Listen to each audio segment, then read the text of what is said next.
We are with the giant amethyst cathedral today, and we have a giant rose quartz tower and our little dragon friend. This one is a crystal that my cat broke. It's very sad, but we are here today. We have the sunlight. We have this one. We're very excited. But yeah, I'm just super excited to see you guys. We are here to talk about your spiritual path today. So if that's something that you guys are interested in, leave a like on the stream for your daily dose of dragon feather. Because here's the thing, guys. I'm really getting annoyed with the whole like new age spirituality movement. Basically painting spirituality as like something that should be easy, something that should be comfortable for you, something that should be, you know, just like a hobby.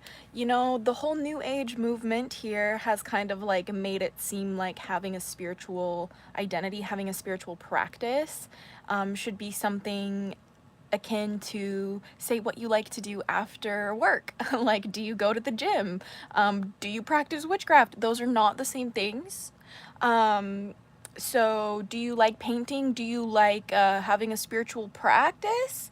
Not the same things. So that's what we're here to talk about today. So leave a like on the live if you are ready to break through some bullshit. Hey, Nightmare Fuel Studios, thank you so much for joining the live.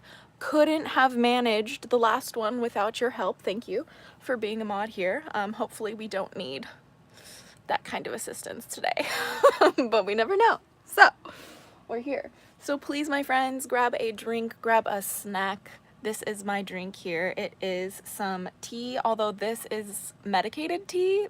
I couldn't have the branded bottle on the live, but I found out that I could have my glass beverage in a glass. So yeah, cheers fam. I hope you guys are having a good day. My day has kind of been a slow start. It's been all over the place. Everything that was supposed to happen for me today pretty much didn't. So that's why we're hanging out today. So cheers, friends. Cheers, friends. Okay.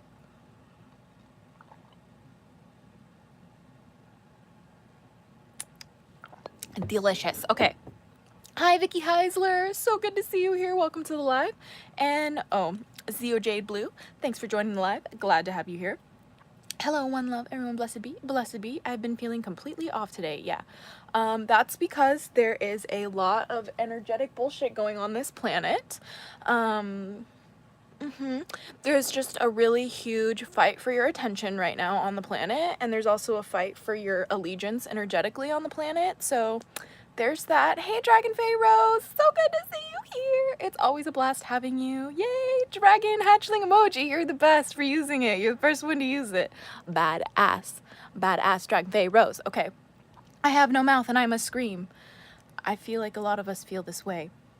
But I love your name and thanks for joining to the live. Yeah, I got me some malt liquor. Oh, that sounds amazing. I've never tried it. I don't even think I know what that means. I don't know what that is, actually. So I hope it's delicious. Take a sip for me. But yeah, so I hope you guys have your snack. And remember, if your spiritual practice has become easy and comfortable, you're doing it wrong. If your practice was ever easy and comfortable, you were probably doing it wrong at those points too, okay?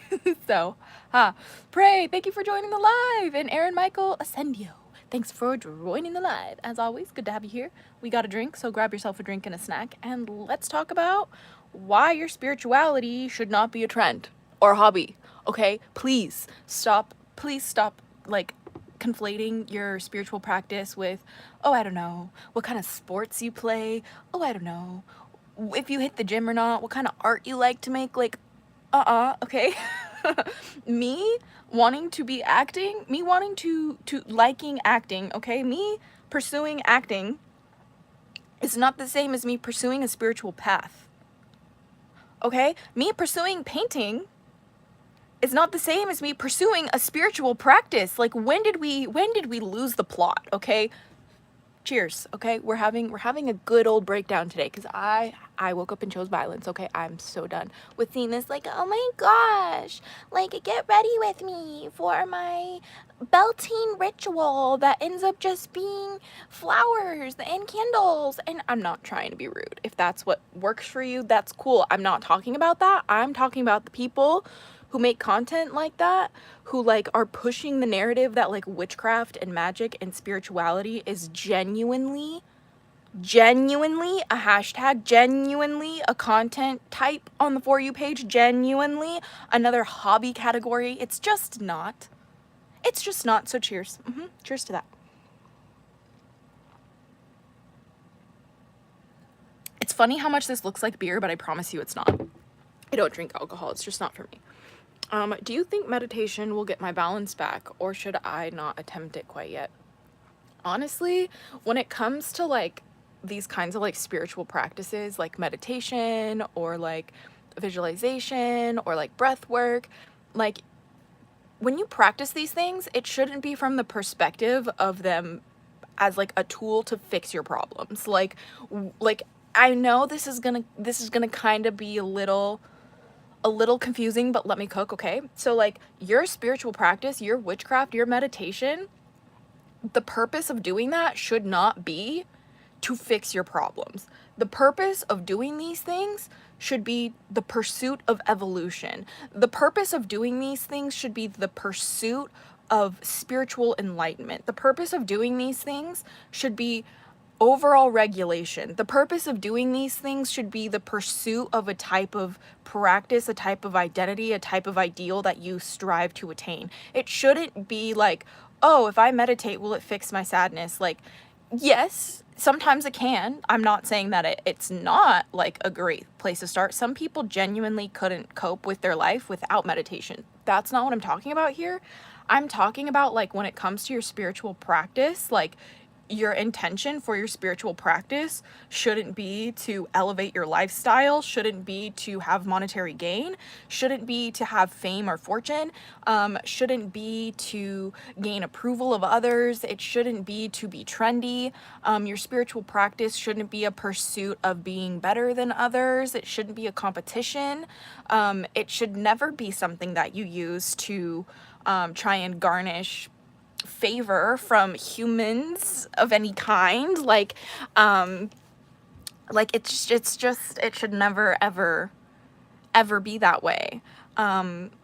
Yes, I hope you guys know that this live stream was absolutely inspired by witch talk today, so I'm so glad we have some witch talk hate in the comments, because not all of witch talk is bad. You know what I mean? But like most of it's not awesome. So yeah. Hi Dahlia, thank you for joining, or Duelli. I hope I pronounced your name right. Thanks for joining the live. Super awesome. I got a shoulder dragon and I put him on my grimoire to guard it. That's so cute. Oh my gosh.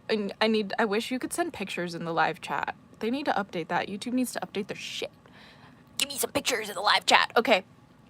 Witch talk makes me sick. Yeah, the vintage system. I agree. Hey, ASMR Witch, thanks for joining. No fluff, real stuff. Yeah, honestly. Witch talk is awful. Yes, we all agree. For me, my spirituality started out as a hobby, but as I got deeper into it, it developed into something much more over time. Yeah, same Nightmare Fuel Studios. I feel like that's the case for a lot of people who start practicing when they're literal children. Like, I started practicing my spiritual practice when I was a literal child. Like, if you are 13 years old, I'm sorry, but you are a literal child. Like, it's okay. You can practice at 13. I am not I'm not telling you to do it one way or the other, because you have to understand that, like, I'm not your parent. I'm not your legal guardian, okay? But what I am saying is that for me, I started practicing witchcraft as a literal child, and it definitely started out as like a hobby. You know what I mean? It started out as something that I did after school. It started as something that I made videos on because I had no friends to talk about it with. It's something that started that way, and then like over time I like grew and understand what the heck I was actually engaging with, and now I've like, you know, adjusted my actions accordingly. But like, you know, the internet that I grew up on is so much different than the internet that like I'm posting on now, and the internet that I engage with every day now in this reality. And so back then when I was using the internet, it was just so much harder to find content on this. And now it's just like the opposite problem, right? It's like there's so much content to find on this, like it's hard to find the real stuff, right? Where before it was so hard to find content, it was hard to find the real stuff, and now there's just so much content, it's hard to find the real stuff. So that's why I try to help us do that here a little bit. But again, like, I just don't have all the answers, and either do you, and either do the people on Witch Talk who claim that they do. And some of it has bled into like Instagram and YouTube and stuff like that, but for the most part, I hope that it stays off of YouTube, but it hasn't. I've seen it happen on YouTube as well. So just please take it easy. Also, the way everyone just makes stuff up and act like it's fact, pray, this hurts my soul. Especially when it comes to like some of the dragon content that I've seen. And granted, there's a couple really good content creators on TikTok for dragon magic, but like for the most part, like some of the stuff that I've seen like about dragons and like working with dragons, like looks like it came directly out of like a D&D like Dungeons and Dragons manual. Like it came directly out of like some sort of like, you know, World of Warcraft, like, you know, gaming walkthrough guide. Like it looks like it came straight out of Middle Earth from Lord of the Rings. Like I'm just like, okay, valid, but like, you know, this would be like kind of like considered pop culture witchcraft, not actual magic. Please relax. Like, relax. It's so much. It's so much. I can't. Witch talk is people in spiritual psychosis accusing other people of being in spiritual psychosis for vibing different than they do. I'm not saying it doesn't happen, but meditation and narcissism tends to mix badly. Nor feelings. I wish I could rename the stream to that, because yes, the title of this stream should be, did you know that meditation and narcissism tends to mix badly? Because that's the truth. Like, you get any one of these people with a hint of narcissism, with any lack of critical thinking skills, and you get a recipe for the most crazy spiritually psychosis inflated egos that I've ever seen in my life. And I can't argue with stupid. It doesn't matter that I've been like in this like content, like it doesn't matter that I've been a creator in the witchy space for what, pushing 15 years now? No, that doesn't matter. Someone who practiced and just started 5 days ago is absolutely more of a master than me. I bow down. I had no idea. I was practicing wrong. I have been using the wrong resources. Okay, who cares what I have to say? Because you who just learned 3 days ago, total master, totally ascended master. I take allegiance. Like, what the fuck? How do I find witch talk? You basically just go onto TikTok. And then on the search bar, you just search witch talk, and then you just look at the content there. But I really recommend to not go there. I've always used it for health related things. Yeah, I use TikTok as like my news. It's an informational tool. I use TikTok as an educational tool about like the world, like not like in like an actual like spiritual sense. Like I'm talking about the world around me, right? Like if I need to know what's going on in a different country, like what's happening in Palestine today, use TikTok for that. Am I working with my dragon guardians? Not using TikTok for that. We're not using TikTok for that search result, because that is just not what TikTok is for, you guys. I'm so sorry. It is a hashtag, but it's one that I recommend you avoid, like the plague. Pictures in the light out might be hit or a mess because you'll get people trying to send their nudes and shit. Oh. Well, that's fun. Who knows? Maybe keep your nudes in places dedicated for that. Yeah, TikTok is not the place dedicated for your nude content. It's a pleasure to catch alive. I've been following you for years. Queen Enigmatic Enchantress. Enigmatic Enchantress. You are a boss. Thank you so much for joining live. So happy to get you on live, and thanks for subscribing. That's crazy you've been subscribed for so long. Like, honestly, couldn't be doing this without people like you, so love in the chat for you, Queen. Shadowlands Radio. Yo, just getting out of the shower. Welcome to the live. Absolutely, there is love. Yeah, there really is. I've been doing magic since I was 5. Just by me drawing circles in the sand and praying, I was unintentionally manifesting my magic and working with it. Yeah, exactly. See, I think a lot of us encounter our magical abilities when we're children before we have like words, terms, or understanding to really know what we're doing. And it really kind of falls onto the adults around us that kind of determine if it's something that we keep or not. At least in the terms of like a young child who's like before the age of 5, who's discovering their abilities. They're going to either be discouraged by their parents or their guardians, or they're going to be encouraged, or they're going to be like kind of ignored. The only option that actually works for having like children cultivate their abilities, their psychic abilities and spiritual gifts, is encouragement from their parents and their families. The best way to destroy that is to get afraid and shame them and be like, what are you doing? No, like that's wrong. Like, to get afraid of the messages that they may be receiving and be like, no, that's all in your head, because you're too afraid to stomach the stuff that your children is telling you. Yeah, that means you failed on that one. There's many reasons why I won't have children, and the fact of the matter that I would probably fail them at every corner is the reason why I won't have them for the most part. But I digress. At the end of the day, like most of us as human beings who are rediscovering our spiritual gifts and like in our adolescence or early adulthood or well into adulthood, you know, that's totally fine. The fact that you're being able to reconnect with that is a blessing. That is a gift. Like, so many people will get disconnected from their gifts, and then guess what? They never reconnect to them and they die never knowing. And that's what we're trying to avoid here on the channel. We want people to help feel encouraged to connect to their own spiritual beliefs and their own spiritual identities. But I only really have a problem with it when people start saying there's only one way to do something. That is not right. When people start taking it to extremes where it's clearly someone has reached spiritual psychosis. For those of you guys who are unaware of what spiritual psychosis is, this is why I recommend people not to be their own like spiritual gurus. I always recommend people to have as many different sources and differentiating sources for their spiritual practice as possible, because having a diverse pool of mentors and a diverse pool of information to pull from is going to be your first line of defense in protecting yourself from developing spiritual psychosis. And I started to develop spiritual psychosis when I was only working with my dragon guardians through like my own perspective, and I was only working through my witchcraft and my magic through an isolated environment, right? Like, I started to come out of spiritual psychosis the more that I started listening to other creators who not only worked with dragons, but who also worked in different types of magic that I love, and then also cross-referencing those on top of that. That is what brought me out of spiritual psychosis.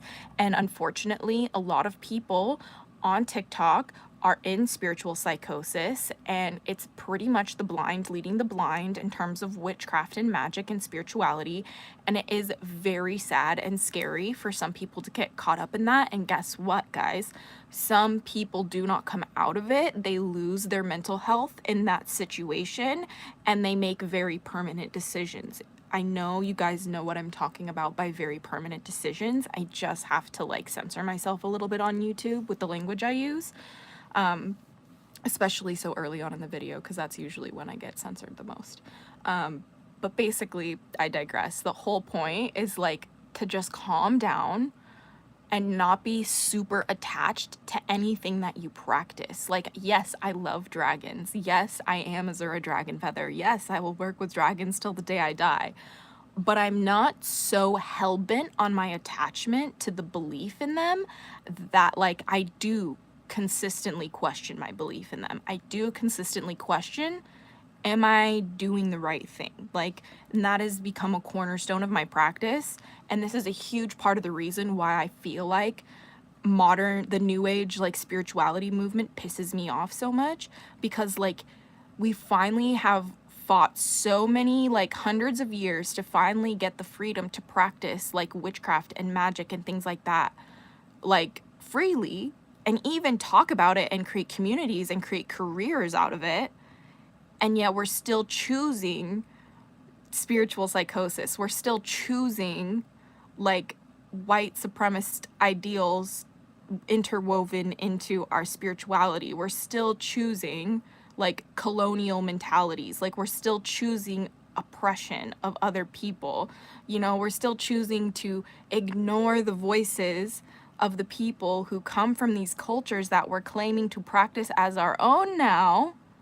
We're choosing to ignore the voices of the descendants of the ancestors that created the practice that we're claiming to be a master in. and then we're posting content about it and monetizing it when it used to be illegal for some people to practice that. Like, do you understand my frustration? That's where I'm coming from. It's true. Yeah, the way they bully each other is wild. I agree. I'm at the gym and I'll play this in the background. Hell yeah, Karina Capucci. Thanks for joining the live. Glad to have you here. Carlin Barker, my spiritual practices help me get my head on straight. I don't use it as a crutch ever. I genuinely need my me time and connections to the spiritual world. I lost pets and people whom I try to stay close to. Yes. My spiritual practice has mostly developed as a way for me to cope with grief, to cope with loss, to cope with rage, and to cope with trauma. Like, and that is at the bottom line the fundamental reason why, like, witchcraft and magic and working with dragons empowers my life. Because if I did not have that, if I did not have witchcraft, if I did not have magic, if I did not have dragons by my side, I don't think I would have made it through some of the experience I do, because I have so many memories where I almost lost my life, you guys, because of stupid decisions I made and stupid people I chose to keep around me.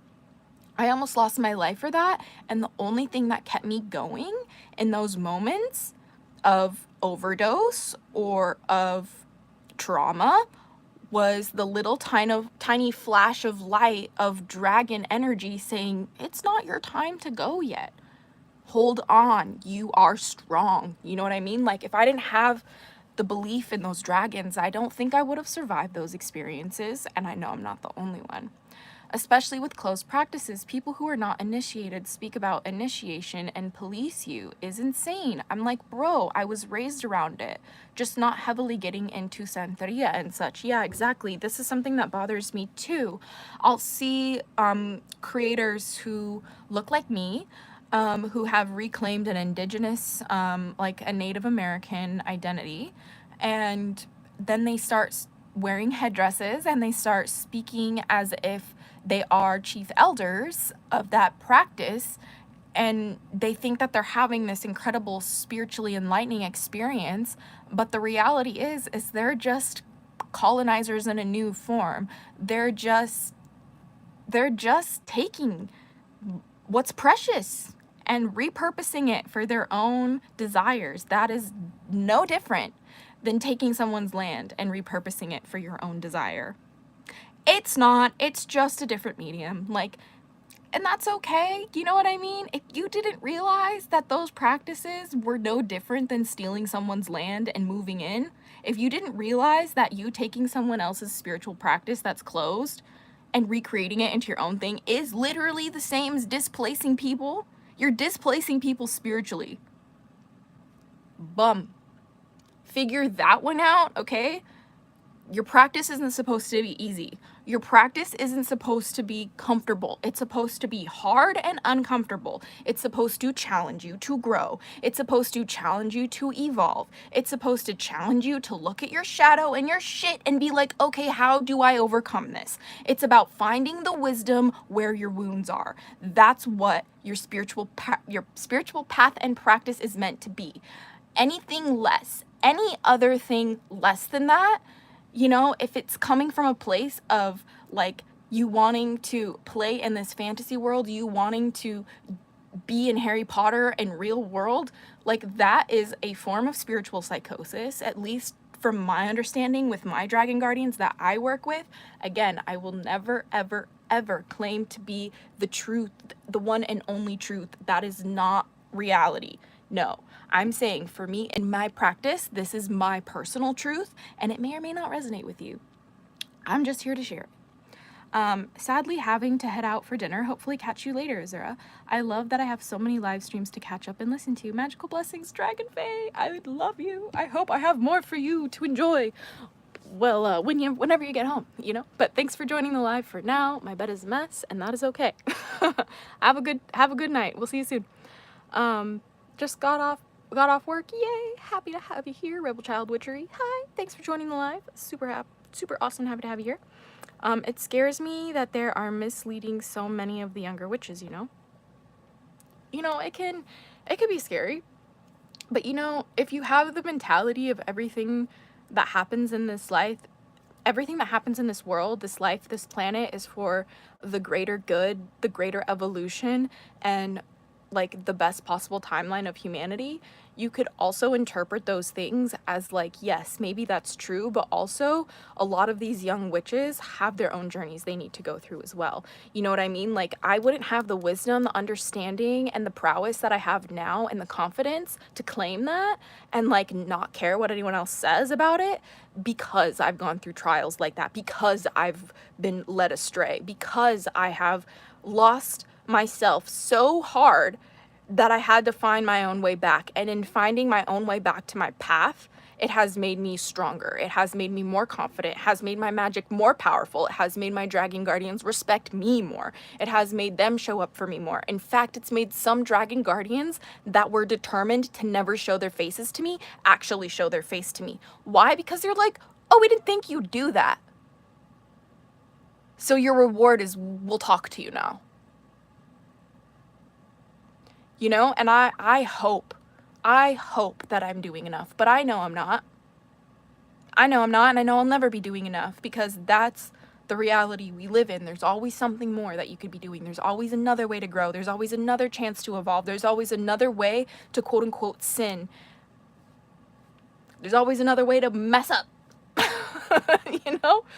But it's what you do with that that determines who you are. It was how I chose to navigate being lost that led me to being found again. It was the way that I chose to navigate being alone and isolated. It's how I chose to navigate receiving false information that led me to the truth. You know, so try not to get so hung up on fear and stuff like that and focus on fortifying yourself so you can do your part to help people. You know, a lot of people will say, I feel so guilty that I'm so comfortable right now. I feel so guilty that I can just put my phone down and I don't have to worry about people losing their lives. I can just put my phone down and I don't have to see bombs being dropped on innocent people. I can just close my phone and I don't have to worry about even voting for the next president of the country if I don't want to. I have that privilege. People feel guilty for that. And instead, I challenge you to get excited. I challenge you to be like, oh, me? I'm in a position where I'm comfortable. I'm in a position where I have all my needs met for the most part, and I don't really have to worry about like any violence for the most part. Oh my gosh, this is the best opportunity I've ever had. I can take this comfort and I can use this comfort to fortify me. I can take the food that I have, I can use it to nourish me. I can use that to stand up and make a difference. That's where it matters, you guys. Like, every time you focus on your fear, you're turning away from your guardians. Every time you focus on fear, you're turning away from your spirit team. And some people would say, every time you focus on fear, you're turning away from God, which is true. You know, like the natural state of the world, of the universe, of life itself is love and connection, right? Like, even the way that life is created is through love and connection. It is not rocket science. I don't know why. I don't know why some people don't get it, but it's fine. We're doing the live. We're doing the live to help a little bit. So like, when that is the natural state, you know, love and connection is the natural state of life. Like, do whatever you can at all costs to focus on that kind of a perspective, because that is revolutionary. That is power. If you are able to perceive the world how you want, no matter who intimidates you, that's true power. Okay? So don't get too afraid. You know, without fear there cannot be courage. So don't try to eliminate your fear. Just listen to your fear and let it transform you, okay? That's all I've got to say. All I've got to say. Let me try and catch up with this chat. I follow a traditional cowboy. His YouTube channel is Dry Creek Wrangler. He has his own school and gives mind-blowing advice about regrets of a grown-up man and how we need regrets or we'll keep hurting people. I like that. I'm the kind of person that tries to live with no regrets, and the way that you do that is by listening to your intuition when your intuition is telling you to move. And the thing is every time I have regrets in my life, it's always been and only been because I ignored my intuition. So there's that. Let's just get which store is greater in number than church. That will tick off God. Oh, Aaron, we're not trying to tick off God. We don't do that on this channel anyway. Like, I know some witchy creators are very pro Christian hate, and I have nothing to say about that other than, like, I understand, because, like, Christians and Christianity has been a tool of the oppressor to make people forget who they are outside of that, and to make people forget their indigenous heritage and forget their indigenous identities. And because of that, I totally have room and respect for those who need to hate on God and hate on Christianity. There is space for that here. But at the same time, the answer is not to piss off God. The answer is not to hate Christianity. The answer is not to hate Christians, and by extension, their identity. The whole point is to call out bullshit where it is, because two things that are contradicting can be true. You know, like, there are good Christians who have had their lives changed by God and their faith in God. That is true. That is reality. There are also good witches who have had their lives changed by dragons. That is true. That is their reality. And to deny either existence is an act of harming what is precious. Remember, on this channel, we protect what is precious, even if it gets a little confusing sometimes. And so here we protect people's right to love and connect with God. So we don't want to tick off God too much. I supported the screw, but left the nut part, so I'm not hallucinating. You guys are funny in these comment sections. I have native blood, and I slightly disagree with you, though I completely understand your points. Personally, I don't really care if people practice traditional practices, as long as they're respectful. Absolutely, Karina. Like, I have totally come into contact with a lot of native people, or people who have indigenous blood, or connections to indigenous identities and cultures, who share that experience, who share that perspective.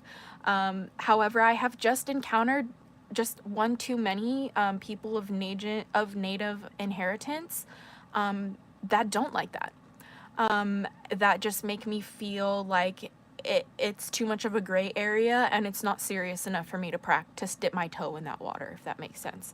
It's just not for me, not for this lifetime, and I'll always advocate for people who look like me, who have no connections to that kind of thing, to adopt a similar thing, simply because of, you know, I prioritize listening to indigenous voices, especially the indigenous voices of women, in my practice and in my channel, because that is what my dragon guardians tell me to do. That is where they tell me to listen. That is where they tell me to look. They tell me to look at the people who don't get access to my FYP as much as possible, because that's who I need to be listening to.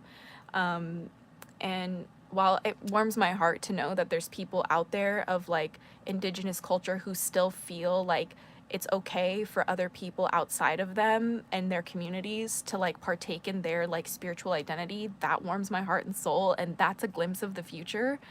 But, like, right now I'm prioritizing, you know, respecting not only the people but the ancestors, because, you know, I think a lot of people might not realize that when you have colonial ancestors like I do, a part of your ancestral work is it's very much karma work.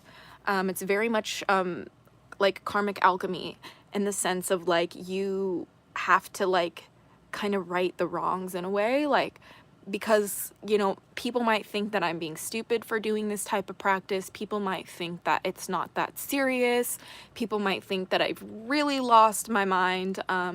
But at the end of the day, the only guidance that I follow above all else in my life is my spirit team, because every time I have not followed them, I have paid the ultimate price in every scenario.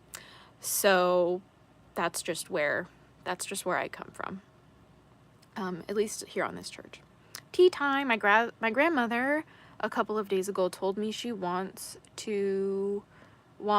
MT to convert God and not my roots. I'm like, just because I left church doesn't mean I have no relationship with him. Yes, ASMR witch. This has been probably one of the biggest, one of the hardest things for my family to wrap their heads around is the fact that like I'm not like openly Christian, I'm not like openly like Muslim, I'm not like openly like Jewish, right? Like I don't like, I'm not like openly Mormon or Catholic, you know what I mean? Like I'm not about that, nor do I really go to church. I will sometimes, it's very rare that I do, because it's very rare for me to find a church that I feel welcomed in, if that's the truth. That's the truth. But when it comes to this thing, like the truth is that like I've always kept my love and faith in God, which is just something that for some reason the family doesn't really understand. But it's okay. My ex is one of them and he didn't like it. It's okay. That's why he's an ex. You know what I mean? Thank goodness they're an ex. My buddy feels the same way. He wants to find his forever church. Yeah, you know? I really hope I can find one. I also have just been thinking about taking trips to all different kinds of religious buildings and seeing what happens, because my only real experience with a religious building has been a church. So yeah, I've just been kind of like, how about we go see what a Hindu temple is like? How about we go see what a Buddhist shrine is like?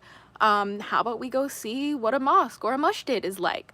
How about we go see what a cathedral is like? Like, I don't know, unless I go, you know, like there's more than one place to find God and there's more than one place to find dragons, and that's it. That's all I gotta say.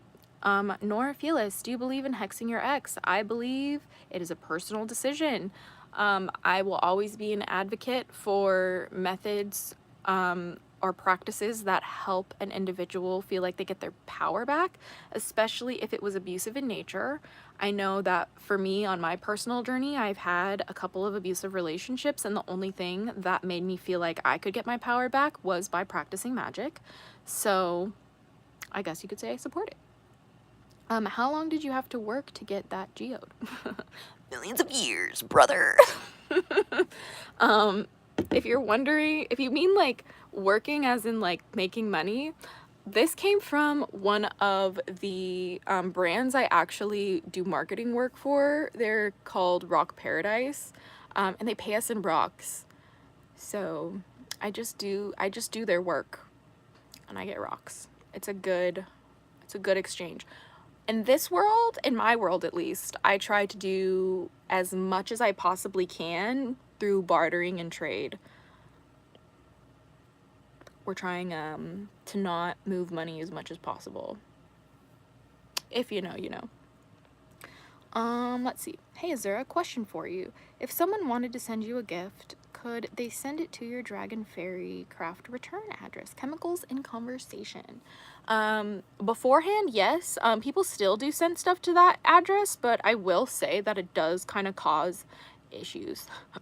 Like sometimes I get yelled at when I get mail from there, so I am working on like a new mail system. But if you do send me mail to that address, I will receive it though. So it's not like if you send something there, like it just gets lost in the sauce. No, I will get it. It's just that they might give me a side eye when they give it to me. So it's up to you. I'm not gonna say do it and I'm not gonna say not do it. I hope that answers your question. Do you think witches should keep their techniques secret? Aaron Michael, I honestly think that is a personal choice. I think there's power in secrecy. I think there, and part of like the code that I follow working with dragons, part of the code is little seen gets more done, which essentially says like, don't talk about your witchcraft or your magic or your practices or your intentions for that matter. Actually take it a step further and don't tell anybody what you're doing. Privacy is protection. I think people forget this, especially in the age of social media. I share a lot on this channel, and it has subjected me to a lot of targeted hate, which I can handle. I don't mind because I can handle it, right? But like I know some people just don't have the stomach for it, don't have the resources to defend themselves, and don't have the privilege to pull certain strings to basically get people to back off. Like, I'm very fortunate and privileged that I have those resources. So that's why I don't really care about sharing certain things online, because I know at the end of the day, any sort of repercussion I'm gonna get from that is just nothing in comparison to the growth that you could experience for me hopping on here, if that makes sense. But like, and like sharing what I practice, you know, there are some things I'll never share, obviously, but like, I think that as a good rule of thumb, first ask yourself, why do you even need to share about it? Like, do you want to talk about it with people because you want to, like, you know, you're just an excited human being who had a successful spell who wants to share? Like, that's totally an innocent reason to share, and it's totally valid to share. But at the same time, I have shared my magic in those scenarios, and unfortunately, it has bitten me in the butt too many times that I just won't do that anymore. So for example, one of my exes was just super fascinated by witchcraft, and like I pretty much at the time taught him like almost everything that I knew. And like when we like broke up and like towards the end of our relationship, he really was like trying to like claim that he was like more experienced than me, and like was trying to use the witchcraft I taught him against me. I've had that experience with friends too. So like, as much as I want a coven in my life, and I know I'll find a coven of witches that I can trust eventually, it's a double-edged sword sometimes. So be careful. Use your discernment is all I could say. My guides have told me that forgiveness is key. I let go of the generational karma, and I believe that education and inclusion go hand in hand to a better tomorrow. But everyone has their own practice. Yeah, absolutely, Karina. I do want to kind of like touch on forgiveness being key, because I agree and disagree with this statement. I disagree with this statement because you do not need to forgive the people who hurt you in order to move on. You actually could never forgive somebody and still be perfectly healed. And there's people in my life that I'll never forgive for what they've done to me. But where forgiveness is key is for yourself. You need to learn how to forgive yourself for the role that you played in your own demise. You need to forgive yourself for the role that you played in betraying yourself, and betraying your safety, and betraying your dreams, and betraying your intuition. You need to forgive yourself for staying maybe longer than you should have. You need to forgive yourself for not knowing better boundaries. You need to forgive yourself for doing the best that you could with the knowledge that you had at the time. And that has been what has helped me heal the fastest. There's also really fascinating studies on the brain actively forgiving, and the way that actively feeling and experiencing forgiveness shifts your brain and changes your brain in a scientific, tangible way for the better. So don't forget that. The cosmos is the only one that should be listening to your magic. Carlin Barker, you know, I completely can get behind that. I can completely resonate with that. I think that some of the best magic in the world is never going to be written in books. It'll be written in the hearts of the practitioners, written on the souls of the dreamers who dared to try. And one day, you know, when we all die, if you ask me, humanity is all part of consciousness. We're all little fragments of consciousness, and when we die, we return to the collective collection of memories. And that's what consciousness is. It's just everyone's memories together. You know, all of the different experiences, all of the different perspectives. That's what consciousness really is. And it's not just human consciousness, it's not just human experience, it's everything. From the sentient life to the non-sentient life. You might even think a crystal is just a rock, but it has a perspective. It has an experience. It matters. You know? Have you ever met a dragon who wasn't nice to you? Yes, Erin, all the time. I have even met dragons that have taught me lessons through bullying me is the best way I could describe it. The way that I will choose to describe it, because they didn't like abuse me, if that makes sense. Not in the human sense of the word abuse, but the way that I would determine it is tough love. They are not kind to me. They do not speak kindly. They speak plainly and almost condescending sometimes. Certain dragons, when they work with you, might only speak to you disrespectfully because that's the way you're going to receive the lesson the best. It's kind of awesome and kind of shitty at the same time. But for me personally, I have very few dragons like that.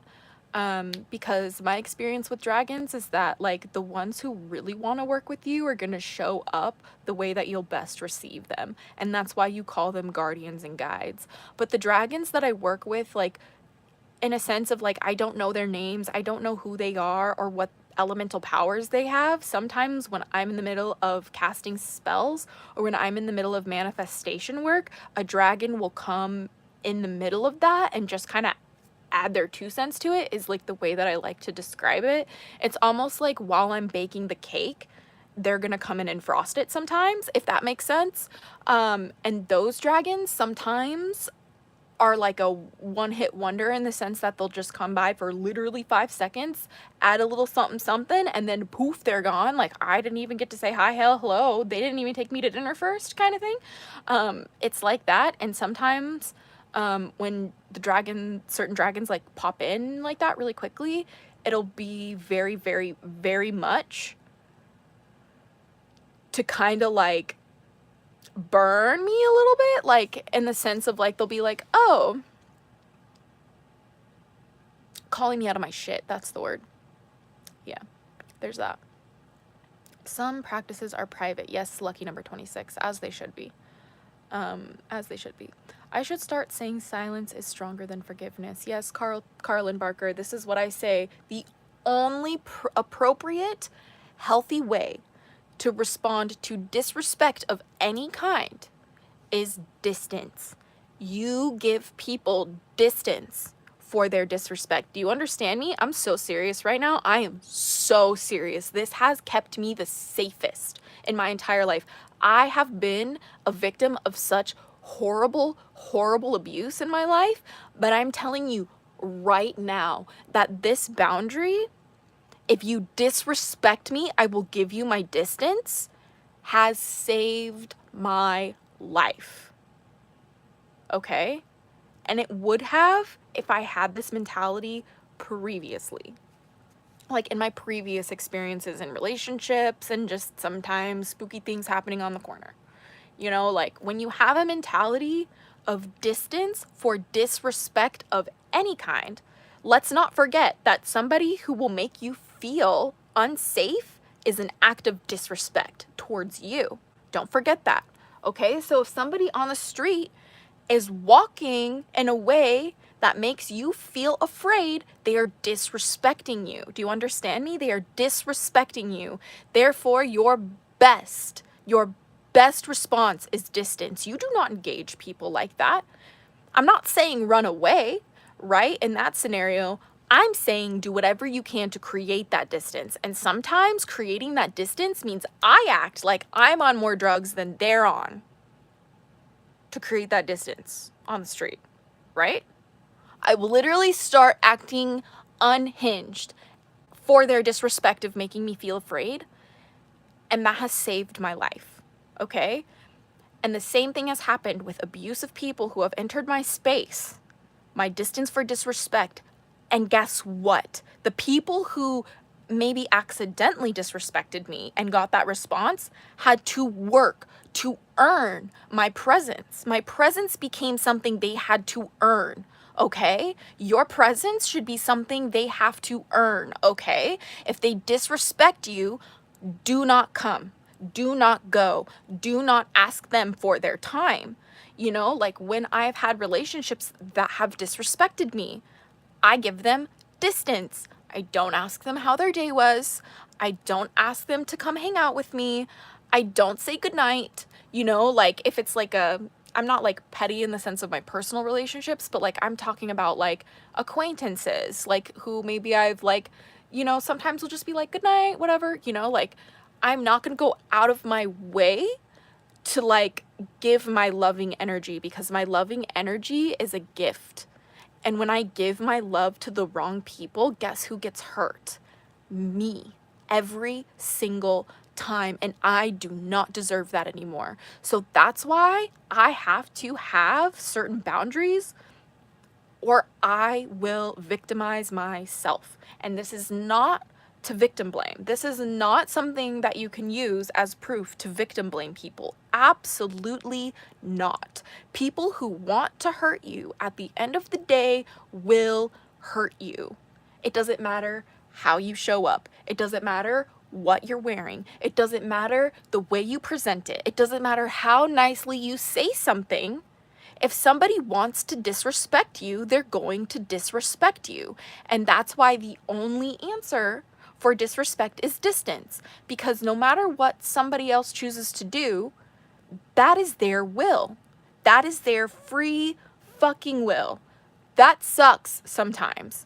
But you also have free fucking will, and that means you can do your own fucking thing away from them. Okay? Thanks for listening to my thank you for listening to my TED Talk. Okay? But that's it. That's all we got. That's all we got here. So have you ever met someone else's dragon and they ditched that person to help you? No, that's not how dragons work, you guys. Like, if you think that a dragon guardian ditched another human being to work with you instead, like, I don't know what you're practicing, but that is not the type of draconic practice that I partake in, and it's definitely not the one that the good grounded creators on Dragon Magic are talking about. Yes, I can contact other people's dragon guardians, and I do. You know, when I give readings to people, I'll do dragon readings for people, like a dragon guardian reading, basically just messages from their dragon guardians to them. Some people just struggle getting that information. Nothing wrong with that. That's why I offer these readings, you know, because like sometimes they just need a little assistance to get the right message. And when I have consent, I can tap into their energy and their messages. And sometimes even when I don't have consent. And the only time that I can tap into other dragon guardians in my experience that are attached to other people and not me has been for the growth or evolution or protection of the individual. Okay? I am not able to tap into other guardians of other people to maliciously harm somebody. Never have I ever been successful, even though I have attempted this before. Not proud to admit that, but it's true. But in my experience, only when my intention and my heart and my mind are in alignment with the right thing will any team of dragons open their doors for me. And I find that to be true with just about any, like, draconic master, like master of draconic magic. Some people would call them draconic maguses, or maguses. But basically, to my understanding, like, they're here, like, we're here, especially when we master dragon magic, we're just here to help as many people connect with dragons as possible. And sometimes the best way to do that is to tap into other dragon guardians, other dragon spirit teams of other individuals, and kind of help be the catalyst to speed up that process. So I hope that helps. I didn't know there were live streams on YouTube. I'm not even sure how I got here. Angelo, thanks for joining the live. I didn't know that either, you know, like I've had this channel for 12 years and only have I recently started doing live streams. So that's cool. Welcome to the Daily Dose of Dragon Feather. This is the new version because YouTube doesn't want to see me post a video every single day, like a real upload, but YouTube loves it when I live stream. So that's why we're doing these live streams for the Daily Dose of Dragon Feather. And that's how we go. How many people have dragon guardians? If you had to guess, everybody. Like, dragons are here for everybody. Like, you just have to reach out to them. And, you know, to my understanding, like, there's guardian angels for everybody. There's guardian dragons for everybody. you just have to reach out. Like, this is the thing, you know, like, as a human being, you're gifted with free will, and with free will comes the choice to work with dragons or not. And you have to cross that threshold. You know, some people, you know, get that, like, you know, that childhood experience, or they'll have like visions, or they'll have dreams, and everybody's like, you know, journey to being connected to dragons or being called by dragons to work with them is different. That's fine. But like, at the end of the day, you know, everybody can access that. So, do I have a dragon guardian too? Yeah, of course, Angelo. Yeah, you do. You just gotta, like, try and work with them. So, are they loyal to you for life, or can they get mad at you? Just because they can get mad at you doesn't mean that their loyalty changes. No, not at all. Must I perform a ritual to contact them, like an Ouija board session? Please don't use an Ouija board. That is just not something I'll ever recommend you to use. You can have any sort of way to initiate contact with them. There's no right or wrong way to work with dragon guardians or with, like, draconic, like, spirit or energy. The only thing you have to do is know who you are, is know your intentions of working with them, and be willing to do whatever it takes to protect what's precious in this world. Because those three things, you know, you can't let your fear control you if you want to work with dragons, because that bores them. Like, that frustrates dragons in my experience. So yeah, cheers to that, you know.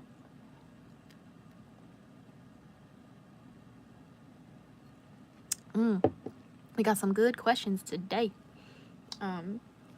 But yeah, I just wanted to really just kind of like beat that down today, like this message today, that like, no, your spiritual practice is supposed to challenge you to grow.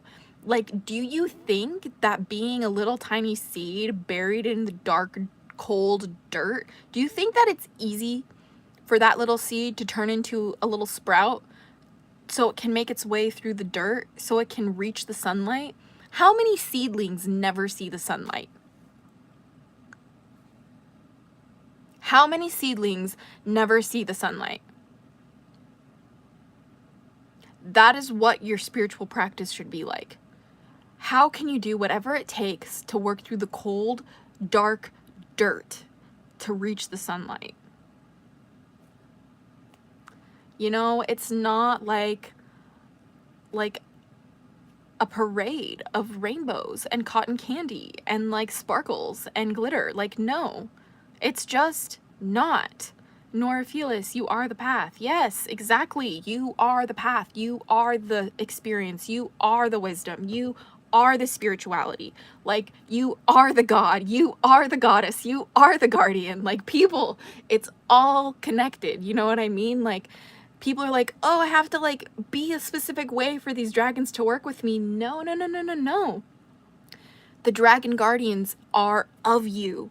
You are of the dragon guardians, because at the end of the day, if you look at this from a scientific, like, reality type of perspective, it's probably the atheists who are right, okay? And if that's the truth, if the atheists are right, the reality is that you working with dragons is just in your head. And this is why I question my path sometimes, because maybe I am just talking to myself. Maybe the dragons just are in my mind. But if that's true, isn't it even more exciting? Because then the dragons really are of me, and I really am of the dragons. And then you look at the dragons in cultures all around the world, and you realize that humanity is of the dragons. I'm gonna cry. And dragonkind is of humanity. Like, we're one and the same, okay? You know what I mean? Or I could talk about this forever. It's so much fun. I love the mental fortitude you have. Some people can't even break up a dogfight in person, and you're over there breaking up dragon fights with your thoughts alone. Oh my god.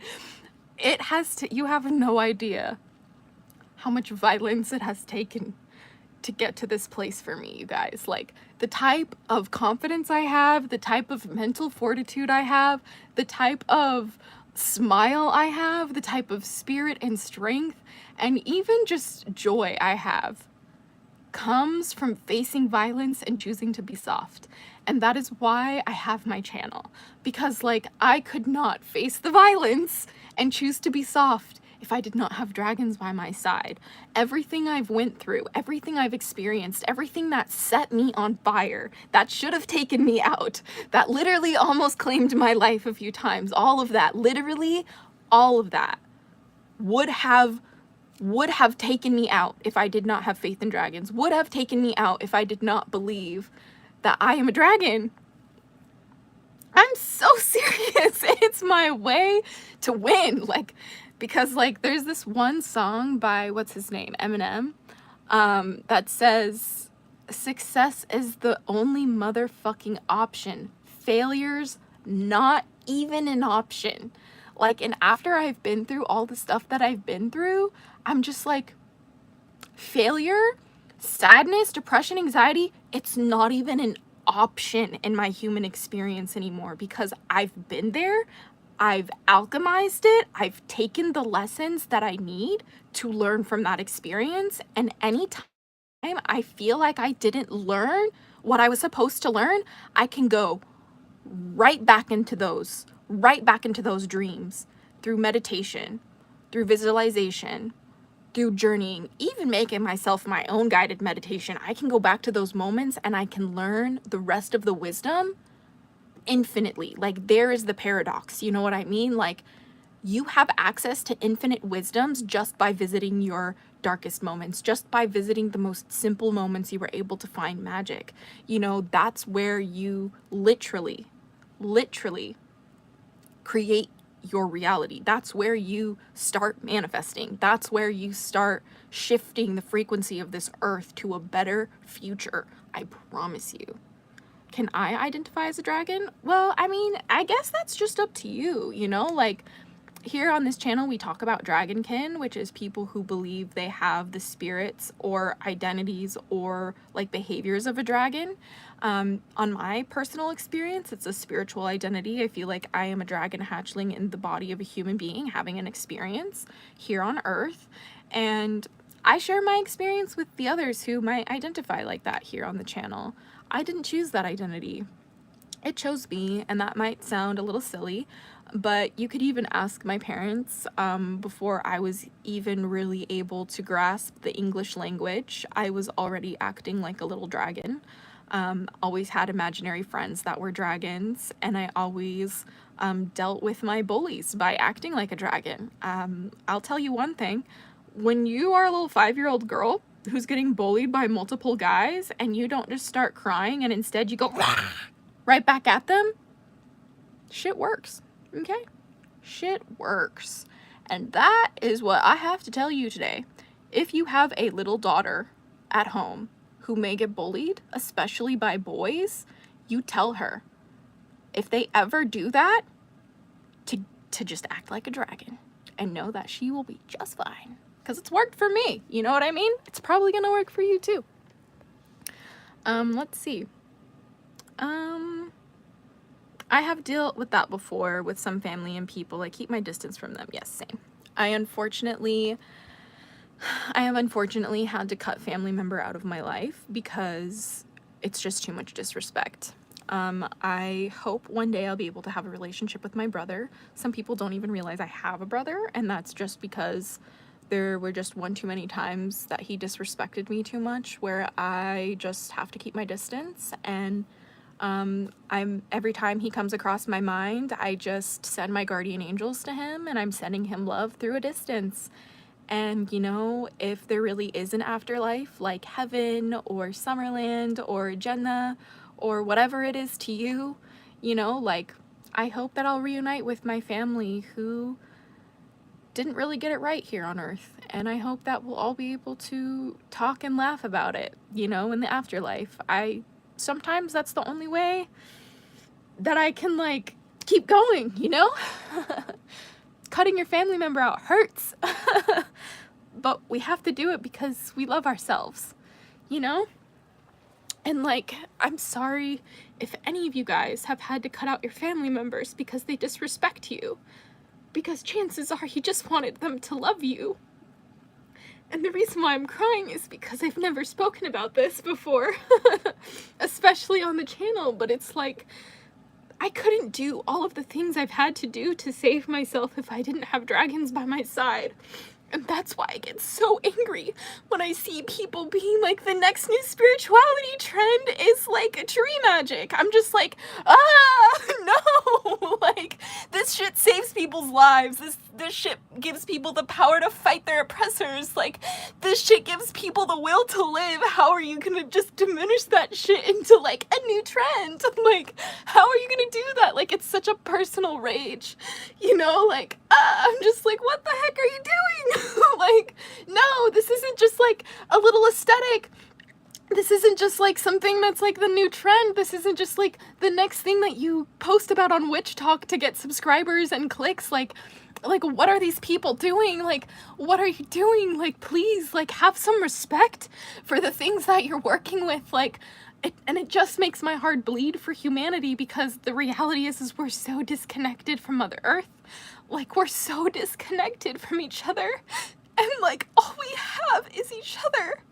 You know, that's why, like, I don't have the luxury of being sad in bed anymore. I don't have the luxury of being depressed and disconnected. Like, the world needs me. Like, you guys need me. Like, I need to, like, connect with other people. I need to help people remember that there's magic in this world before there's no world left. Like, you might think I'm some girl crying on my YouTube channel and I'm ridiculous, but I don't care, because it's real. This is real, you know? So please know that, like, if your face doesn't look like the way mine does right now, and it doesn't look like this more often than not, you're doing your spiritual practice wrong.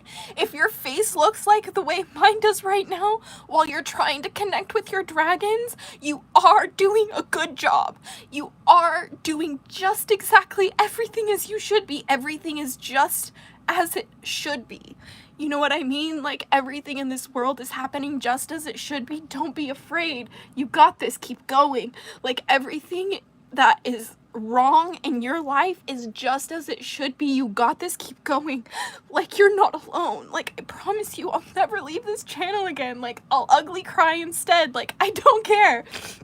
You know, because, like, when you have had to face death and destruction and just all of that over and over and over again, you only have one choice, and that is to rise.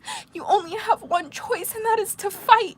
You only have one choice, and that is to protect and defend those who cannot. It is that serious. So if you are not doing these things, your spiritual practice is not as colorful, is not as rewarding, and is not as fulfilling as it could be.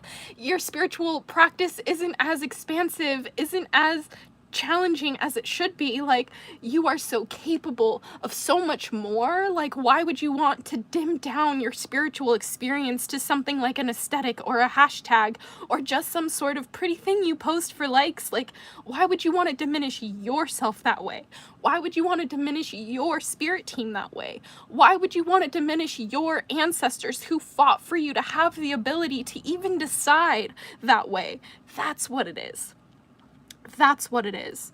So we're just gonna calm ourselves down a little bit.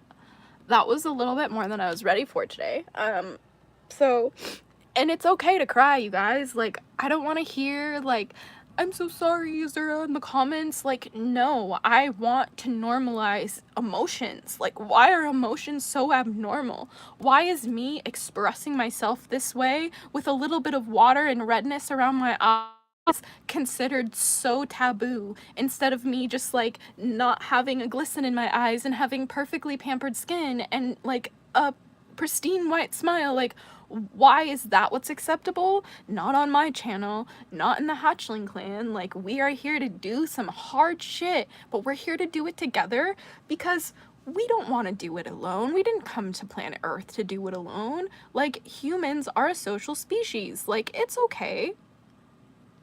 It's okay. People are afraid of emotions. Yes, they are. You know, like, even if you're afraid of me expressing my emotions on my channel, I challenge you to stay anyway and listen, because, like, chances are, if you want to scroll away, like, because I'm getting passionate and expressing myself in a way that seemed or deemed wrong, like, it's because I'm stirring something in you as a human being. Like, if it's hard for you to watch, like, it's because you feel something.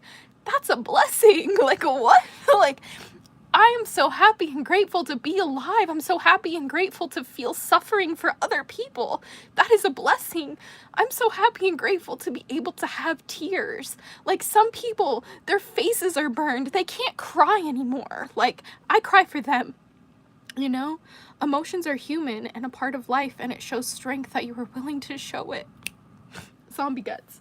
This is why people who cannot regulate their emotions, cannot express their emotions, and result to anger and like raising their voice and violence, like they are children. They are emotionally stunted children. And that's why we have things like wars. People are like, things like wars will always exist on planet Earth. No, wars are a very, very new development in human history, actually. I guarantee you. You want to know why? Because the natural order of human beings is to love and connect and build each other up. We have been so conditioned through generations to be like, it's me, me, me. How can I get ahead in life? How can I make a better life than my neighbor? How can I have the better house? How can I have a better car? How can I have more followers? It never will stop. Like, the only thing you should be worried on is how can I have more compassion? How about that? How can I have more strength to speak truth to people who scare me? How about that? How about you talk to your dragon guardians about that if they won't talk to you? If you feel like you've done everything you can to connect with your dragon guardians, to connect with your spiritual like your spiritual team or your ancestors or the gods or goddesses that you work with, if you haven't asked them what you can do to help protect what is precious, maybe that's why they're not talking to you. Maybe that's why you get radio silence. No, maybe that's why you feel like you're not doing enough, is because, oh, you're actually not doing enough.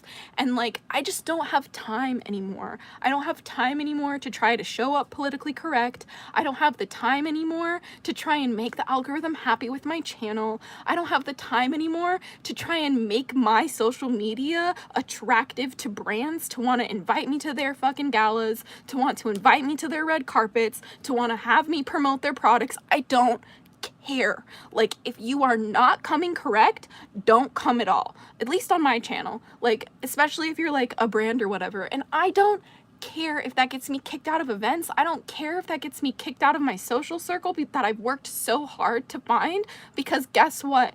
That is just pennies in the bucket of something to lose. I could be losing 50 of my family members. I will sacrifice the Met Gala, thank you. There's no way in hell I was gonna go to that shit. I don't care if you invite me or not.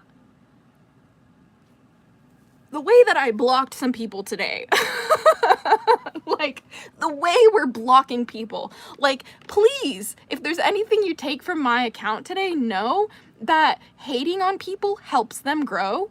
Like, calling them out on their bullshit in their comment sections help them grow. If you really, really, really want to make a difference in terms of voting with your social media, block people, because then they will not get the ad revenue from you. Like, if you do not like me, stop telling me about it in my comment section. You're making YouTube push me to more people. If you don't like the content I post and you don't want me to like win at all from your engagement, block me. Like, block me everywhere. That is the best way to starve a creator's pockets, to starve a celebrity's pockets. What the heck would Kylie Jenner do? What the heck would Beyonce do? What the heck would Taylor Swift do? What the heck would Justin Bieber do? What the heck would Scooter Braun do if they woke up the next day and they were mass blocked by millions of people? Turn all of those little comment notifications into block buttons and be like, yeah, my unblock fee is free Palestine. Like, that's what I need to see right now. You say, how did the Holocaust happen? This is how it happened.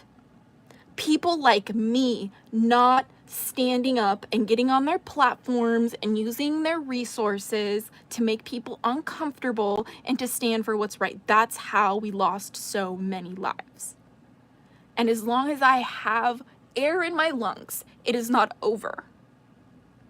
And it should be the same for you guys too. okay? So people might say I'm a crybaby, but if you ask me, crybabies have the best gift in this world, and that is sensitivity. It is such a rare quality for people to be in touch with their sensitivity and not recoil from all of the stimulation, but to instead open and expand to feeling more. I challenge you, if you're a highly sensitive person, to just let it sting a little. Just let it sting a little longer, because one day it won't sting at all. Hit the subscribe button. That's what it means to work with dragons. One day it's not gonna sting at all. Wake up and let it sting. Please. I have like literally been gone from this channel for so long because I thought I was never gonna have the strength to come back. And the only thing that gave me that strength was choosing a spiritual practice that was hard, was choosing a spiritual practice that made me uncomfortable, was questioning my beliefs and changing them when I was wrong, was looking at myself in the mirror and being like, I am fucking up. I am not doing enough. It is not good enough. I need to go harder. The only thing that saved my life, that enabled me to come back to you and live stream to you right now, was choosing for it to be harder, was choosing for it to sting, was choosing for me to open up my heart regardless of how many times it's been shattered. You know, I used to be like, I have to like pick and choose who gets my love. I have to be careful because when I love the wrong people, I'm the one who suffers. Yes, that is true, but at the same time, I don't care anymore. I'm loving everybody unconditionally. If people can hate unconditionally, I can love unconditionally. And anybody who needs love, know that you have it from me at the very least. Because I know what it's like to not have anything, to be in the darkness alone, to have the people who are supposed to be there for you call you lazy and abandon you and turn their back on you and leave you when you need them the most. I know what that's like, and I will never let that happen. I will never let that happen again, because as long as you are subscribed to this channel, as long as you know me, as long as you're on this planet, as long as there's air in my lungs, there will be love that surrounds you. Because there are people who have the same mentality that I do, but for hate. They're like, as long as I exist, people of color will die. As long as I exist, women will not have rights. Like, if they can exist, then I can exist with love, and I choose that now. You know what I mean? So if you want to call me a crybaby, if you want to say I'm unhinged, if you want to say I'm losing it because I'm choosing to show some emotion on my channel, that's fine, because I know that there's one person out there that is going to be moved by this, that's going to feel something, that's going to be like, no, there's hope again. No, there's a reason to move. No, there's a reason for me to come out of my depression now. It's never been a better time to heal. It's never been a better time to take up arms for what's right. Like, it's exciting. I'm excited to be alive, you guys. Like, do you know how long it's been since I've been excited to be alive? I don't know the last time that I was excited to be alive like this, except maybe when I was 5 years old, before all of the shit happened to me, you guys. Like, 555 on the clock when I said that. Confirmation, it's never been a better time to be alive. Like, you just have to know that, and you have to believe in that, because you are the creator of your own reality. You choose what you observe. You choose what you witness. Do you witness good things happening? Do you witness your healing? Or do you witness your destruction? Like, it starts with you. It starts within you. Like, are you witnessing yourself having a bad day? Or are you witnessing yourself having a good day despite all of the bad things that are happening? You know? Crying means you are strong for too long. Yeah. 100%, you know, like, and I feel like I've totally lied on this channel for too long, like, because it's been easy to wait until I was like, you know, my makeup was perfect, and to wait until like I had the best topic and a better like editing software and a better camera and a better microphone. Like, it was easier to wait until I was better. than to show up messy. Like, it's easier to try and force yourself into perfection than to allow yourself to fail. Like, it's actually harder to allow yourself to fail than to push yourself for perfection. I promise you, it's gonna make you win too. The best part is that you win, and the best part is that when you do it right, everyone else around you starts fucking moving with you. Once you get to a certain point in your healing journey and you understand your boundaries and you don't compromise or sacrifice yourself anymore, then you start creating the way your community moves around you too, you know? Like, this is why humanity is so fascinating, is because the most important and powerful thing on the planet is a group of people moving for the same thing. And that's why we see such massive destruction, is because there's groups of people moving at the same time in an organized fashion to make that happen. And it's like, if they can do it, we can do it, but better. Because guess what we have? We have something worth fighting for. You know, like, it's just how many generations has it taken for people like me to care? How long has it taken for people like me in the country that I live in the families that I've been born into? How long has it taken for us to just even be made aware, let alone to question our complicity in it? You know what I mean? Like, it's all connected. All of it's one energetic movement together. That's why nothing you do is too small, but like, it should always be motivation to keep trying to do more. You know, like, maybe all you can do today is call your representative. Maybe all you can do today is like repost somebody's GoFundMe to help them get to safety, to help them escape genocide. Maybe that's all you can do today. But you know what? Tomorrow, maybe you'll have the opportunity to speak on their behalf to your family and change a mind.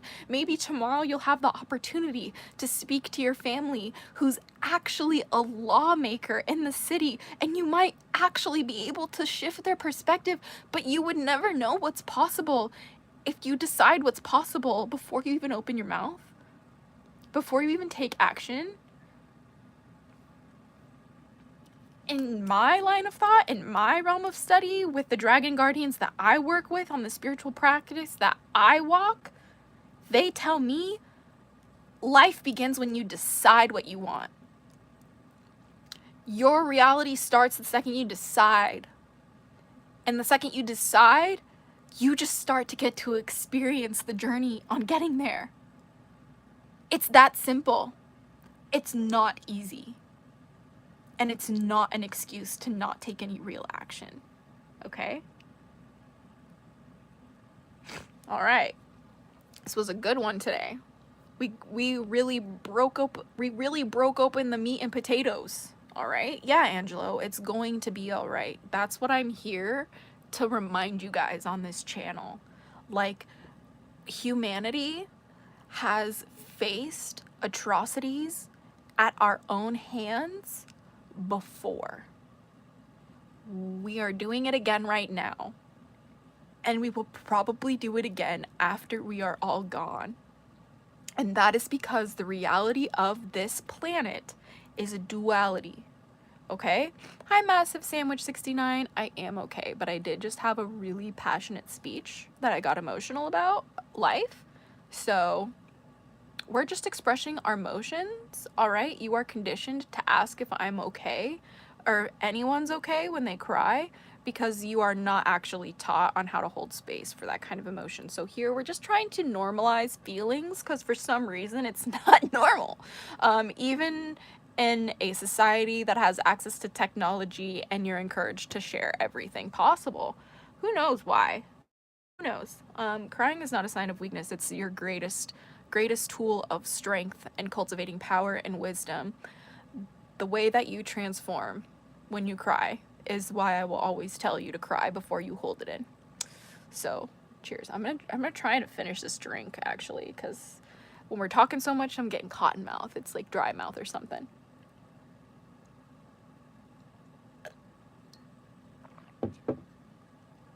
I love this analogy. The spider webs vibrate, and the spaces between catch the fly from the vibration of its wings. There's no contact until the energy connects them. Everything gets connected and is connected and attracts. Yeah. Excuse me, I'm just trying to clear my nose from the crying episode. But the thing is that like the spider webs, you know, like represent the fabric of our reality. And the spider represents the conscious creator of that reality. And the fly caught in its web represents the challenges that we have to face. And oftentimes, those challenges, the little flies getting stuck in our web, are of our own creation too. Because the energy we put out into the fabric of the universe, if you will, is our own web.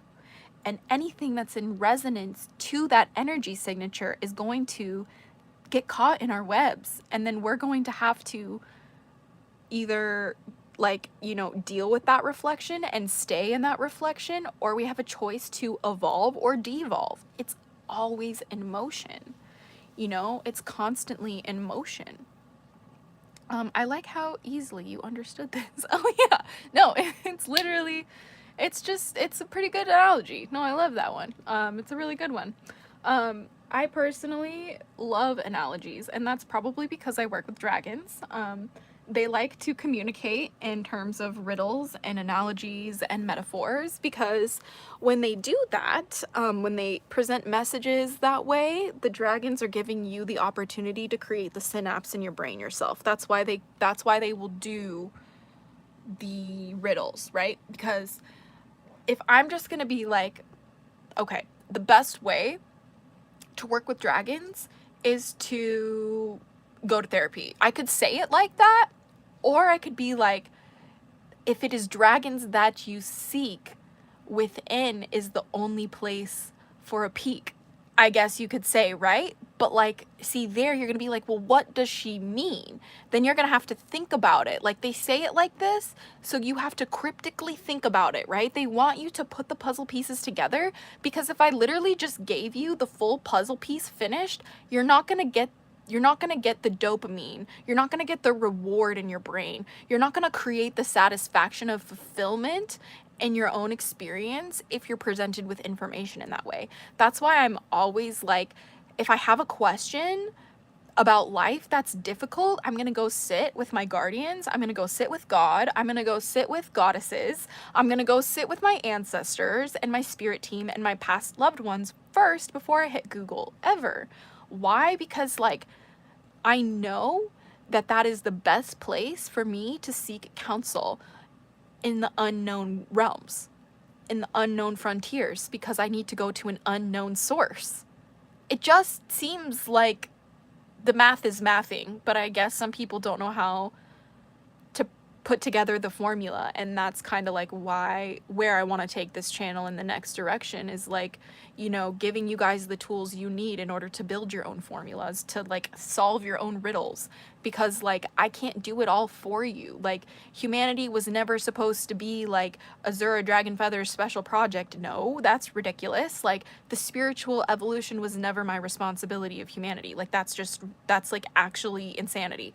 Like, I am simply one part of the puzzle that's here to help you figure it out yourself, because like, again, like, the types of spiritual experiences you can have, I'll never be able to touch, because I'm not you. I'm just not you. Like, the way that I would be able to experience dragons, you'll never be able to touch that, because you're not Azura Dragonfeather. Like, the way that you experience dragons, I'll never understand, because I'm not you. Like, that's where the wealth is. That's where the money is, baby. Like, that's why I say the new currency is connection, you know, is community, because like, that's where the wealth is. That's where the wealth of love is. That's where the wealth of resources are. That's where the wealth of perspectives are. That's where the wealth of joy is. Joy comes from us connecting with each other. Don't you remember? Don't you remember how every single lifetime before the one we are living today has been a journey of forgetting who we are? And now the reality is, the lifetimes we're living today is a journey of remembering everything we forgot. Please, can we remember faster? Can we do it faster? So yeah, what do you mean by dragons? Oh, massive sandwich, 69. If you're new to the channel, my name's Azura Dragonfeather. I work with dragons in a spiritual practice. I follow this spirituality called the Draconic Path, and my channel is pretty much just me sharing with you the messages from the draconic realms in my spiritual practice. You know, like some people go to church and pray to God. I work with dragons. That's just me, you know? So I share my experience and the wisdom that I've gained along those practices. And I originally started this YouTube channel to see if magic was real, and I'm happy to inform you that magic is real and you get to create it, and that's what we talk about it. That's what we talk about here. So yeah, I hope that helps. What are we talking about? Jeff McCord. I hope that description helps you. Just scrolling through lives, that's how I ended up here. Jeff McCord, that is an honor. You have truly honored me with your presence today. I'm sure this is probably a very strange live to come across. We talk about, you know, the craziness of life here in terms of dragons and magic. I practice witchcraft and I love the occult sciences. So we're here to do that and talk about manifestation and helping heal the world and all that. So if you're interested in any of that kind of content, make sure you hit the subscribe button, and thanks for joining. It's awesome to have you. Can you write your own book about your teachings? Angelo, I am working on one. Don't you worry. You have to understand that, like, I have so many different, like, books that I want to write, but, like, I am pretty much just following what my guardians tell me to do. And I focus on the books and the materials that they want me to basically talk about. And right now, my guardians just really want me to be as present as often as possible, as consistently as possible. And they want me to basically do that so I understand what is needed the most in my books. Because a lot of, if not most, authors in the spirituality, witchcraft, magic, and by extension dragon realms, a lot of them pretty much create their content through their own perspective. Like the content that they make is like their experience with dragons through their experience. But my guardians have told me that my book about working with dragons and my book about my spiritual practice needs to be informed by what the hatchlings are looking for the most, for it to be the most successful that it could be. And the idea is to make the book that I write, or the books that I write, as successful as they can be, so they can reach as many people possible. Are you okay? You sound like you've been crying. Yes, I have, Jeff McCord. I was crying earlier on this live because I was just trying to drive the point home that all we have is each other.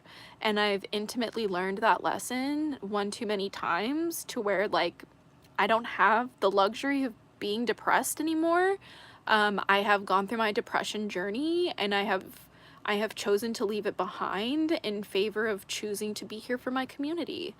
So I was just kind of crying about that, talking about my journey and how I've almost died multiple times, and how the only reason why I've been able to survive the hardships that I've faced is because I've had dragons by my side, and that is pretty much why I make videos. So if you are here just from scrolling and you're like, who is this weirdo?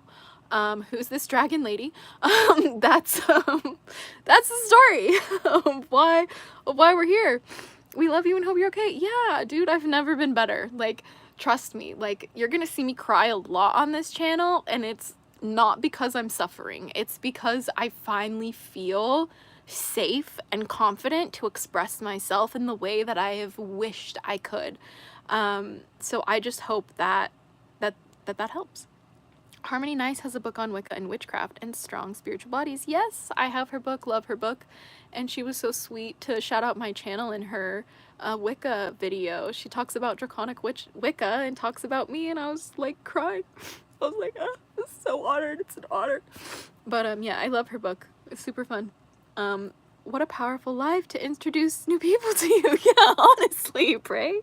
That's kind of the weird thing about lives, is that, like, And I think this is why my dragon guardians have been like really pushing me. They're like, we need you to go live as often as possible. And I think it's because like it's just such a great way to meet new people. It's such a great way to connect with not only like the existing audience, but it's a great way to be reminded in real time like how many of you guys who've been watching me for so long like are still around.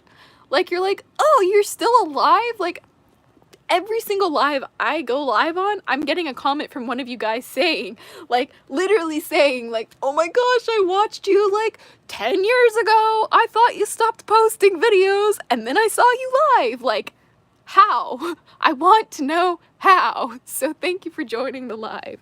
Yeah, Angelo, don't ever give up on life. Please don't. Like, I know it gets so hard. I know you feel so hopeless sometimes. Trust me, I've been there.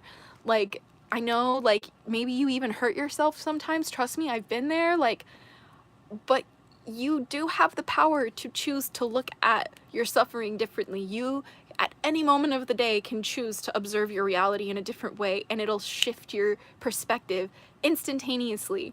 You know, like, the second that I started observing my depression as something that I was experiencing and not a definition of who my identity was, most of my depression was cured in that shift. Why? Because I wasn't so intrinsically attached. I wasn't so intimately attached to my depression, because I don't identify as someone who's depressed anymore. I just don't. So like, even when I have symptoms of depression, which I still do, I know how I'm able to navigate it better simply because I'm like, no, I'm not a depressed person. Like, I've been here before. I understand how to move through this, and I understand that my depression is also a tool in teaching me where I need to pay attention to myself. It's where I need to pay attention to my community and where I need to pay attention to the world at large, you know, because a lot of people are depressed simply because the earth is like suffering. Her climates, her natural land is suffering. You're depressed because summer isn't what summer used to be, babes. Like, you're depressed because we don't get winter time. Okay, like, that's why. Like, it's the truth. It's the truth. Harmony Nice was one of the first channels to introduce me to Wicca. Yay! I love her. I love her stuff. Like, her old Wicca videos, I watch them from time to time. They're very, very relaxing. Dude, I've been throwing up non-stop this entire day and finally woke up. Your positivity on this live has been great. Chicken nuggies! Stay with us! Stay with us, chicken nuggies. I hope you're feeling better. Like, honestly. What? You know her? Yeah, I know her. We almost got very close to making videos together, but she kind of just did her own thing. It's okay. It's okay. We support Harmony doing whatever Harmony's wanted to do. I found my true relaxation from lifting heavy weights. That's funny because ditto. Like, I know I don't work out as much as I want to, but like, I'm not trying to like burn myself out at the same time. But like, when I do weightlifting, like, here's the thing. You want to know why I don't exercise as much as I want to? It's because the act of exercising can create very similar tension and responses in the body that can trigger a traumatic response if you have been through a lot of trauma. Especially if the trauma you've been through is like sexual trauma. So there's a lot of like core exercises that will like really trigger me bad to like trauma that I've experienced. Similarly, just because the like similarity of the sensation of working out as opposed to the trauma, sometimes the burn just burns a little too similarly. And so if you're struggling to work out and you've been through a lot of trauma, like, don't shame yourself. Like, have compassion for yourself, because 9 times out of 10, it's probably because your workout routines are like almost simulating traumatic sensations in the body. And the only way to get through that is to have compassion and to keep going gently. One thing that I learned the other day is that our body, there is no like mechanism in our brain or in our tissue for relaxing. This blows my mind every time I think about it. The only thing that we have in our brain and in our body, like as a trigger, is contraction. So when you flex your muscles, right? When you're like, yeah, flex my muscles. When you do that, and like you relax your arm, it's not like your brain told your arm to relax. Okay, follow me here. Your brain is just gradually stopping the contraction. It's wild. It's wild.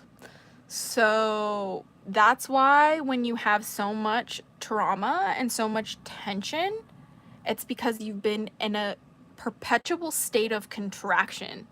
And that's why things like massage therapy, why things like chiropractors actually really can help. It's because it's the thoughtful, intentional, purposeful touch that can cause those overly contracted muscles to like relax a little bit. Yeah, it's actually crazy. Let's see.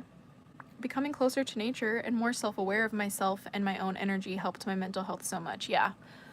This is why I say if you want to work with dragons, like, just stop paying attention to, like, the dragons part of it. Like, start paying attention to you and, like, how you're showing up. Because, like, if you're not showing up right, like... hold on. We're just cleaning up my face. There's just some drama on the face. Also, cheers. If you guys don't have a snack or a drink, please grab one.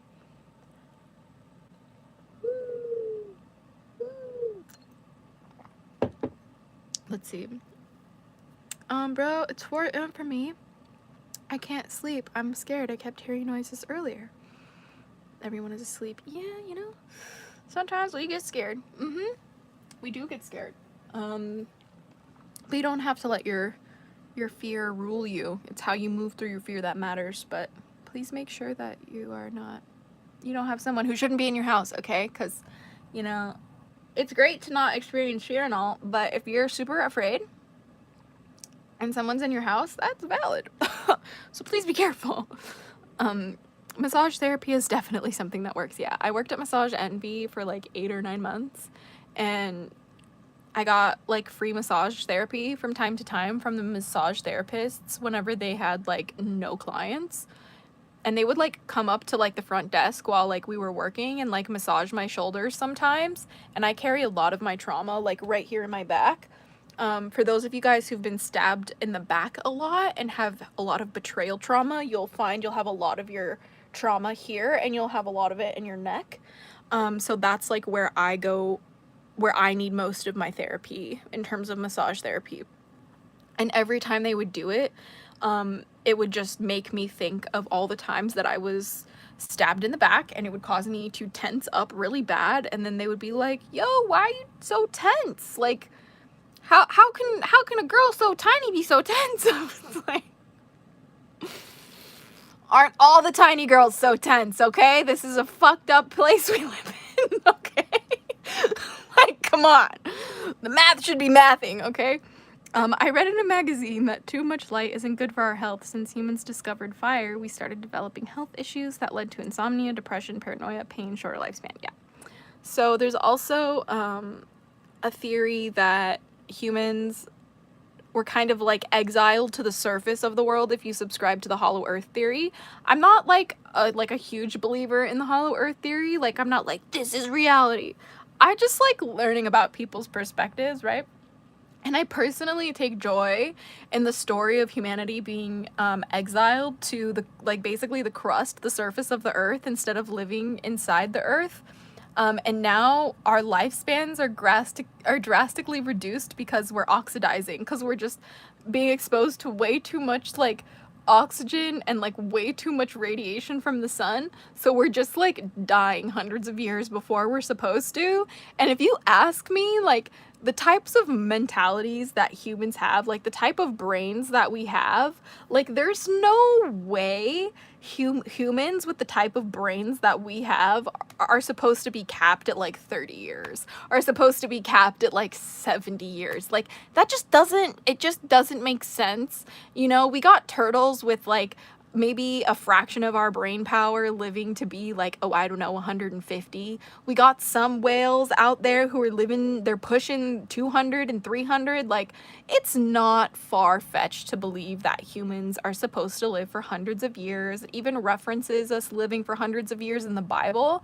And it's absolutely to do with all of the pollutants in our environment, all of the pollutants of light, of sound. Like, you have to keep in mind, like, there's vibrational pollutants on this planet too. This is why when people say there's a spiritual war, yeah, that's not a joke, because there's such thing as like sound weapons, right? And basically they'll use sound bombs.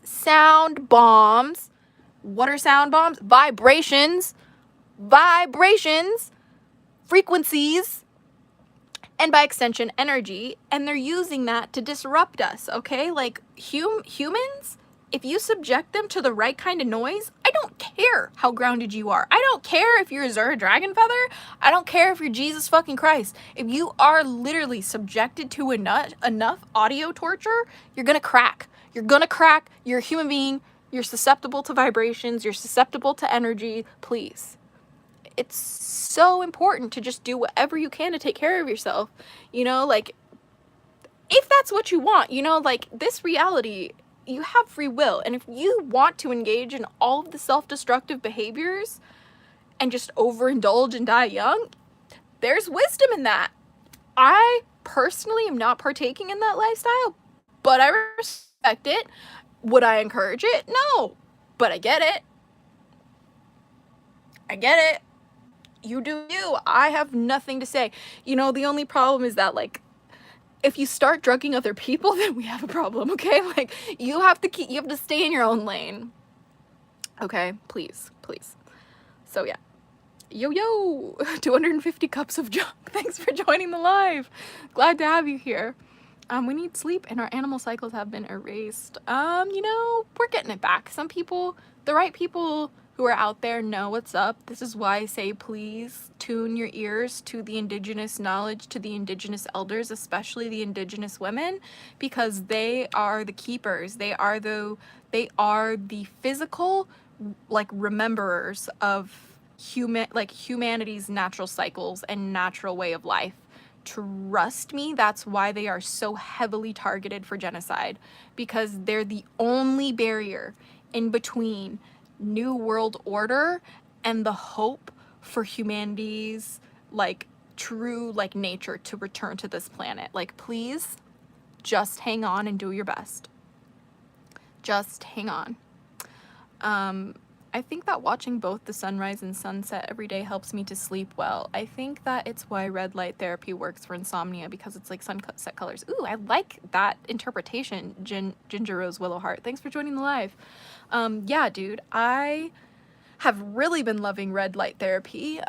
It's been helping me sleep really well. I've also been eating as close to live foods as possible, and by extension superfoods. I've been doing a lot of juicing, so I've been doing like these turmeric, ginger, lemon, and cayenne pepper shots. Like, I take 5 a day.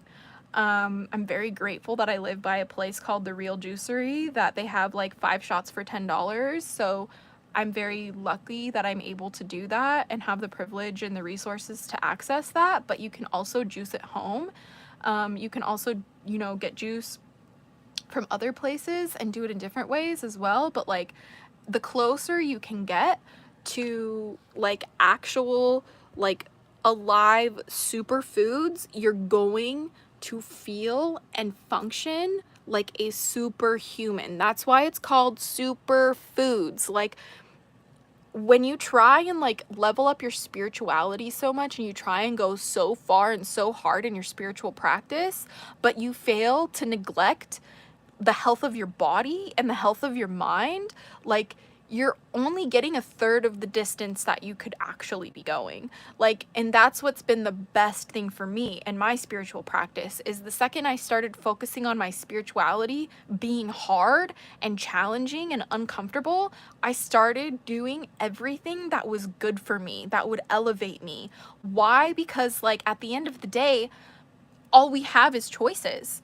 You know, every single moment, all you have is a choice.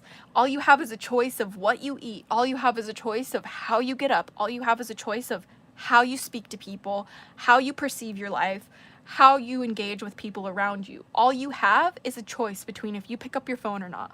All you have is a choice between if you call your representative or not. All you have is a choice. And so if you are making choices that will poison your mind and poison your body, but you're trying to elevate yourself spiritually, it's a little silly. You're a little goofy when you do that. You can make progress that way, but it's gonna be hard. It's gonna be grueling, and it's gonna feel like you're scraping the bottom of the barrel, because you literally are, okay? But when you do that, in tandem of intentionally taking care of your body, I'm not saying like you have to be vegan to have a spiritual experience. Like, no, that's extremely ableist thinking. No, I used to feel like that, and you could probably see history of it on my channel feeling that way, but no, like, everybody's health journey and what's good for their bodies is different for everyone. And sometimes having cheat days where people eat shitty food, it's good for the soul, okay? Like, I need days where I can eat In-N-Out, but I don't eat Jack in the Box anymore, but I don't eat McDonald's anymore, but I don't eat Starbucks anymore, but see, I don't eat all these other fast foods anymore. And when I do, I choose that because it's the one thing that's good for my soul. Okay? But at the end of the day, if I get off this live and I find out that In-N-Out is supporting things that I don't support, guess who's not going to be eating In-N-Out anymore? And guess who's going to be fucking sad? And guess who's going to know about it tomorrow? You guys. You know? I need help because I've had paranormal activity so much. Like, I don't know. I have trouble sleeping because I'm scared, but I don't even know if I'm even supposed to be scared. Okay, so here's the thing. I used to see shadow people all the time. It scared the absolute bejesus out of me. And the only thing that made it stop was taking control of the narrative of my life and of my home. And whenever I saw things like that, taking control of the narrative of what that means. So let me give you an example. Like, the reason why I don't see shadow people anymore is simply because I identify as somebody who does not experience shadow people. I don't believe that's a possibility for me, even though I know we live in a world of possibilities. It's just not a possibility in my reality because I say so, okay? Now, this is where you have to start playing 5D chess a little bit to, like, beat a paranormal situation, okay? Like, some people, like, find that if you just, like, say a prayer from, like, the Quran, that works for the paranormal stuff. Maybe that could work for you, too. I don't know. But for my practice, I know that, like, it's been an identity shift, right? Like, I've had to do the identity. I've almost, like, manifested them out of my space, if that makes sense, because, like, I changed my perception of my reality. So then anytime I did see shadow people, I had to do everything in my power to not observe them, if that makes sense. So if I saw a shadow person out of the corner of my eye and it, like, created a fight or flight response in my body, that is a real tangible result. So instead, when I got put into that, like, fight or flight state from seeing shadow people, I had to regulate my nervous system and redefine the reality. So I had to go, like, it is okay for me to see shadow people. I am safe with spirits around me. I am safe with shadows around me. I am safe to have the evil eye on me. That one was a hard one for me, but I'm telling you, redefining these things is what made me not see these kinds of paranormal activity, not experience it anymore. You know, then I started rewriting my identity. I was like, spirits are afraid of me if they don't come correct because my spirit team is so powerful. Like, if I do see a shadow person, it's only because they are passing through and they are afraid of my space. Just as soon as I see a shadow person, just as soon as I see paranormal activity, it is gone because it is afraid of me. And that's how I had to look at that. Otherwise, I probably would have gone into spiritual psychosis. So yeah, I hope that helps. Nick Kaplinsky, hey, thanks for joining the live. Where do you get your info from? You are a smart one. Number one, my info comes from my spirit team. That means my dragon guardians, first and foremost, the god that I work with, the goddesses that I work with, my ancestors, any sort of, like, spirits of the land. That's where I get my info from, number one. Number two, I get my resources from as many different diverse indigenous resources as possible. I try to go straight to the elders of these indigenous cultures and listen to their wisdom.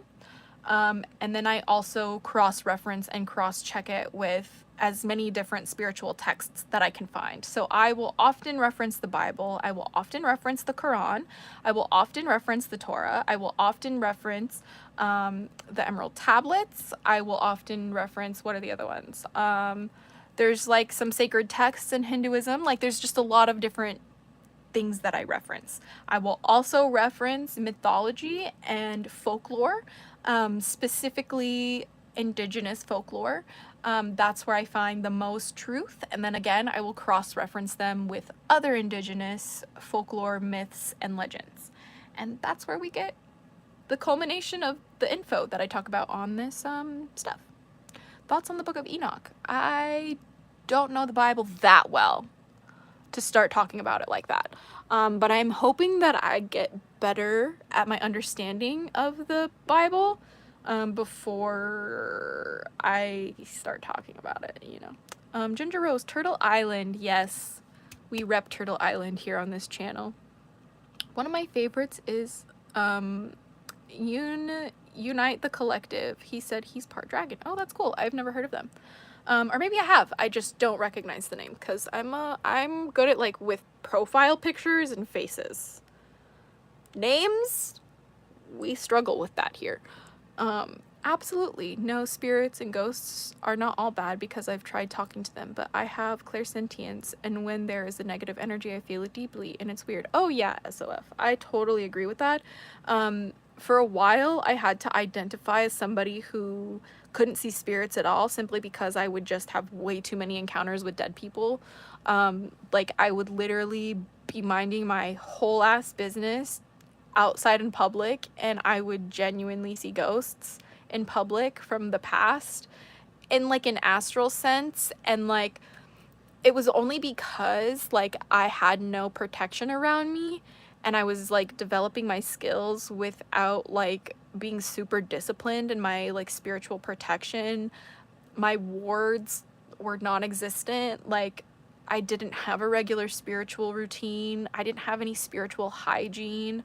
And if I did, it was possibly even like indigenous closed practices that I was using, so the protection was actually adding to the problem. Like there were so many different things that I had to kind of like go through in order to kind of get to the spiritual formula that I have now. And that's why I tell people, like, I've been working on this path for almost 15 years now, and I am still nowhere close to being far. And I think people will get like this almost illusion that if they've been practicing for 10 plus years that they can call themselves like a master, or they can like stop learning.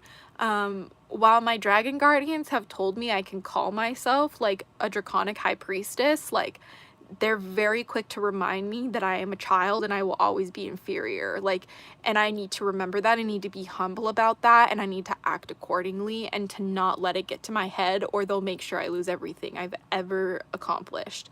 That's always been a huge underlying agreement that I've known, and my dragon guardians have made very, very clear, is like, you come correct or we'll take everything from you. Do you understand? And I'm like, oh, yeah. I can't back out now. Like, I'm too deep, guys. Just gotta do what they want now. What's up, Azura? Hey, Tova, thanks for joining the live. You never stop learning on any spiritual path. There's always new things and ideas to learn. Yeah, absolutely, 100%. Could you give me advice in how to get in touch with my ancestor? I'm Greek and I saw in my dream lady from ancient Greece, but I couldn't see her face and she was with me like a protector. I am just not gonna be the person to ask for ancestral work. I just feel like my experience as a white person is gonna always be different from anyone else if they have even a drop of melanin in their bloodline. So all I can speak on is like the ancestor journey as a white American who lost their ancestral heritage and identity when somewhere along their bloodline their family immigrated to America and sacrificed their like cultural heritage to assimilate with like American Christianity. That is like the perspective that I talk about on my channel in terms of ancestors, and truly the only one that I feel like I can talk on. Because if you look at my family, like on my dad's side of the family, well, let's start with my mom's side. On my mom's side of the family, like my grandpa like immigrated here from Ireland, so I'm like second generation immigrant from my mom's side of the family. Like my grandma also immigrated, I think maybe one generation before her, I don't remember exactly, but that's my mom's side. But my dad's side, on both of my grandparents, like you can trace their family history to being here on Turtle Island from the 1700s, and that is some real colonizer shit. So that's why I get quite overwhelmed, and there's like this conflict within me too, because like part of my blood is like, you know, the bad guys, and part of my blood was like, you know, the Irish people who were just trying to figure it out. You know, like part of the reason why my grandpa came here to America is because like our family was suffering from the potato famine. But we get offended when you call it that, because that's not what it was. It was very intentional. The British were very intentionally trying to kill my people. Like, fuck you. You know, like, and so I get it. I get the freedom fight, you know? So that's why anyone who looks like me who doesn't get it, 9 times out of 10, they probably have similar heritage like I do. Like, they probably have bloodline of the bad people and the good people in them. So, like, figure that out before you try to claim, like, oh, actually, like, I'm, like, Native American princess. Like, I'm a Cherokee princess. Yeah, like, a couple generations ago, like, we have, like, Native in our bloodline. Like, even if that's true, that's cool. But, like, if all you have is just a story from your family like I do, like, shh. Go be quiet with yourself under nature and maybe ask the tree. Ask the tree, hey tree, does my body feel native to this land to you? Did you ever consider to ask the land? Like, do people forget that you're practicing witchcraft? You know what that means? You're working with the elements. Do you talk to the land? Hello? Like sometimes I feel like we lost the plot. Okay. Hey Dragon Fae, yay, you're back. Glad you're back. I think dragons are still in Earth orbit according to Cosmic Agency. I think dragons are in the Earth if you want to really talk about it. I think they were sick and tired of our shit. And that's why we can't find any of their fossils. Because they're inside the Earth, okay? I can always be wrong. I'll never preach the truth on this channel, and I'm always going to be clear about that, and I'll actually tell you probably more times than you care to hear me say it.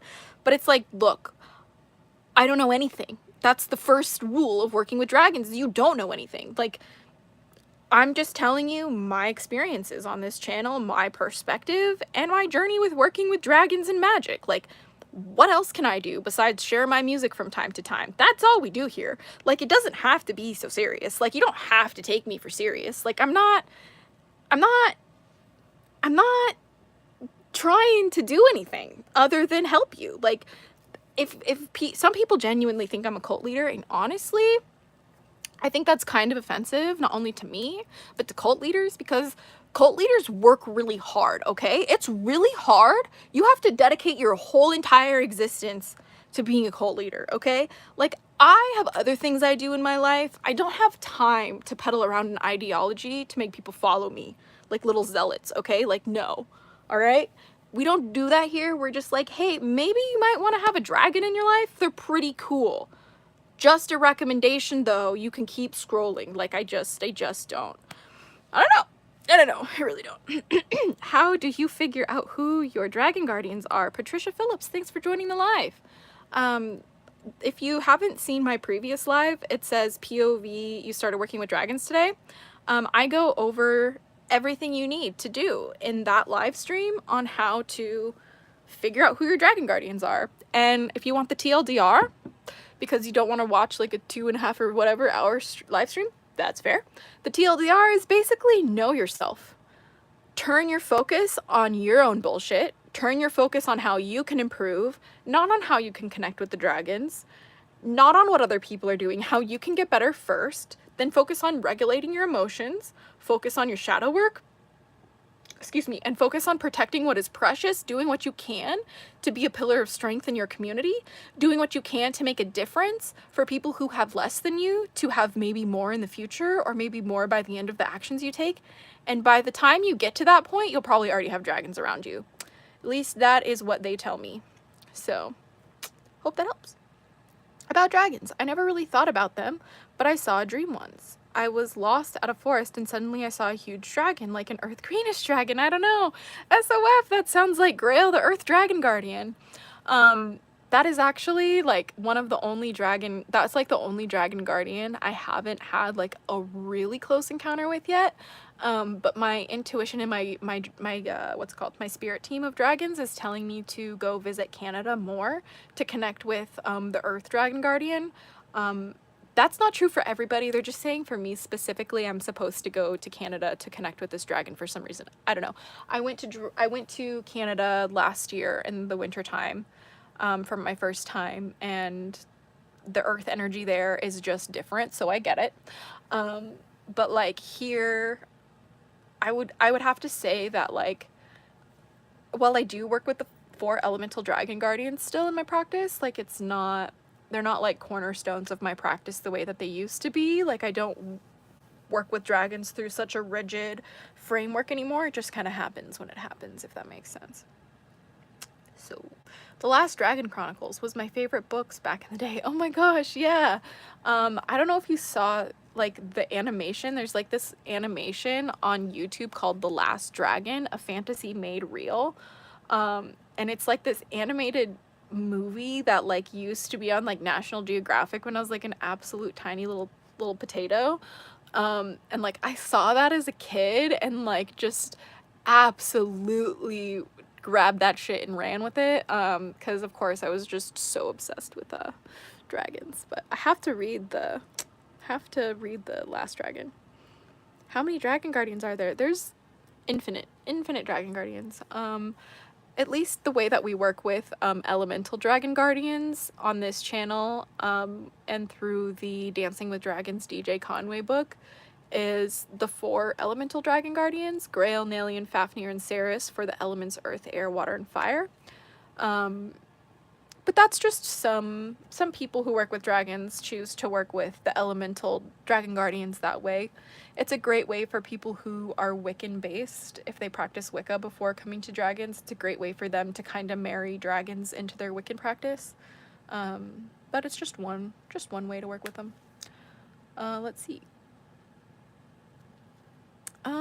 Can a dragon be 2 elements at once? My dragon guardian gives off both water and energy. Yeah. Like you have to understand that like dragons, like their only limitations like are our perceptions of them. You know, like the only thing that limits your experience of dragons is the way you believe them to be. And that's been my experience. So the way that I open myself to just like as many experiences as possible with dragons is just to believe that like they're outside of my comprehension and my categorization and my correspondences. Like I just will never fully grasp them. So I'm open to them coming in any way that they can, unless their goal is my ultimate destruction. That's the only boundary line I have in terms of working with dragons, because some dragons hate humans and they want all of them to suffer. Valid. I know humans who share the same opinion and perspective, so fair. But like I also know that there's dragons who want nothing but the love, healing, and evolution of humanity.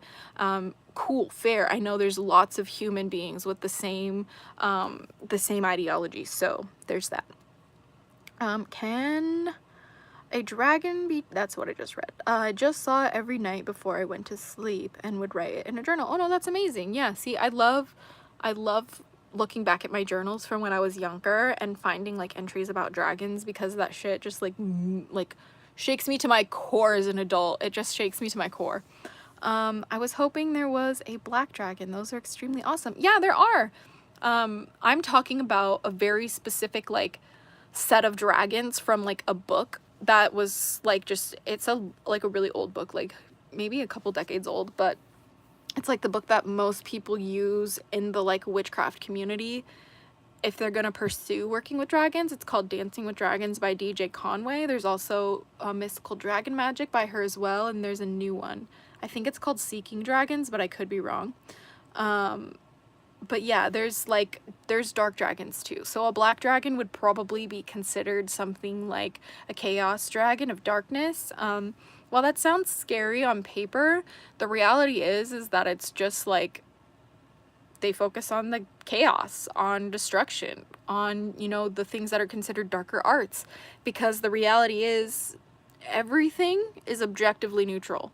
The only thing that determines something is good or bad is the perception of it. That's why you'll see people cheering on the murder of innocent children, and you'll also see people begging and pleading for it to end, because they're just perceiving it differently. You know what I mean? For some people, it's a good thing. For some people, it's a bad thing. As crazy as that statement sounds, that is the example I'm choosing to use because it demonstrates the true polarity in the power of you perceiving your reality has. So, hells yeah. I'm really connected with the earth element, and it's one of my most safe places to be in. Anytime I feel upset, I go for a walk near the countryside. It calms me down so much. Yeah. There's a few trees where I live that I just don't know what I would do if anything happened to them. There was a tree where I used to live in my old house, like where I used to make all my videos when I was a kid. And I used to have such an intimate relationship with one of the trees up on the hills where I lived. And then very recently, well, it still feels very recent, but it was like probably 5 years ago it was cut down. And I just never felt the same. It kind of ruined my connection to the land, I'm not gonna lie to you, and it's been a really extremely eye-opening experience to how intimate humans are connected to their land, to their trees, especially their trees. And it also, I find it fascinating that because humans are so intimately connected to their trees, that the trees that we have available in the public are so very heavily manicured and so intentionally chosen. No fruit trees as much as possible, because that's one of the best ways to start developing a relationship with a tree is through a fruit tree. So I could probably have a whole live stream on trees and how taking care of trees and working with trees is one of the best ways to earn some brownie points from earth dragons and tree spirits and spirits of the land. That is a huge part of my practice, is trees. I love trees. Oh my gosh, we are tree fans here. There's a dragon that comes to me occasionally, gives me sigils and instructions on how to use them, and disappears. He's not black, but a really dark purple that almost looks black. Oh, that's really cool. I've had experiences with dragons kind of just showing up to kind of like give me things and then go away. Like, they don't talk to me or give me advice if I like, you know, like sit and talk to them. They don't give a shit. They're like, I'm not listening to you, bitch. Like, whatever. But like, they'll just come and be like, I come bearing gifts, and then they're gone. It's like, what are you doing? This is so bizarre. You know, it's so bizarre. OMG, I believe this because I'm growing a lemon tree and it's my baby. I love my tree so much. Exactly, Laura. Thank you for joining the live. Like, you love that tree as a part of your family. And like, you know, this might sound kind of disrespectful or counterintuitive, but like, if you have other members of your family, get them all to spit on the roots of the tree, because then the tree is going to create its fruit to like match what your genetic profile needs the most. So it's disrespectful to spit on humans. Please spit on the roots of your trees if you're taking care of them. I mean, you can do it to public trees too, but that's just kind of weird. If you ask me. I used to have a lemon tree and an orange tree in my backyard, and I remember climbing the tree, and then sometimes we would see like raccoons in the tree and birds in the tree, and like, I just remember it being such a huge source of magic as a kid. It was amazing. My poor apple tree has rust fungus. Oh no! Try giving it some apple cider vinegar. That should honestly kill the fungus, I hope. But I don't want to kill your tree on accident, so be careful. You make it, like, dilute it, right? Don't just put raw apple cider vinegar on the roots. Make like a diluted solution of like 1 cup, what's it called? 1 cup apple cider vinegar to like 3 or 4 cups water. I was a tree climber and I loved meditation under them as a kid. Yes, I love climbing trees. I still do that now. I'll climb trees until I am unable to move. That is true. And Tina, thank you for joining the live. Welcome from Greece and Athens. Oh my gosh. See, I'm from America, right? So like the way that like my country's children are like socialized to believe is that like Greece and Athens like doesn't exist anymore. Like you guys are supposed to be like mythical creatures or something. Like Americans, when they hear that you're from Greece, they're like, whoa, a unicorn. Like we're literally like weren't you like supposed to be like weren't you guys like responsible for our democracy, like the way our government is? I promise you, I know that that's just my conditioning, but I still get hyped when I see people from Greece in my comment section. But I'm so serious. OMG, I'm from Greece too. No, I'm serious. We literally look at you guys like mythical creatures. Like I don't even know where that is on the map. I should. I'm just like showing how Americanly whitewashed I am right now. I'm so serious though. But like anytime like we literally have the term built like a Greek god because like we don't believe y'all are real. Like I rest my case. Okay, I'm gonna drink this.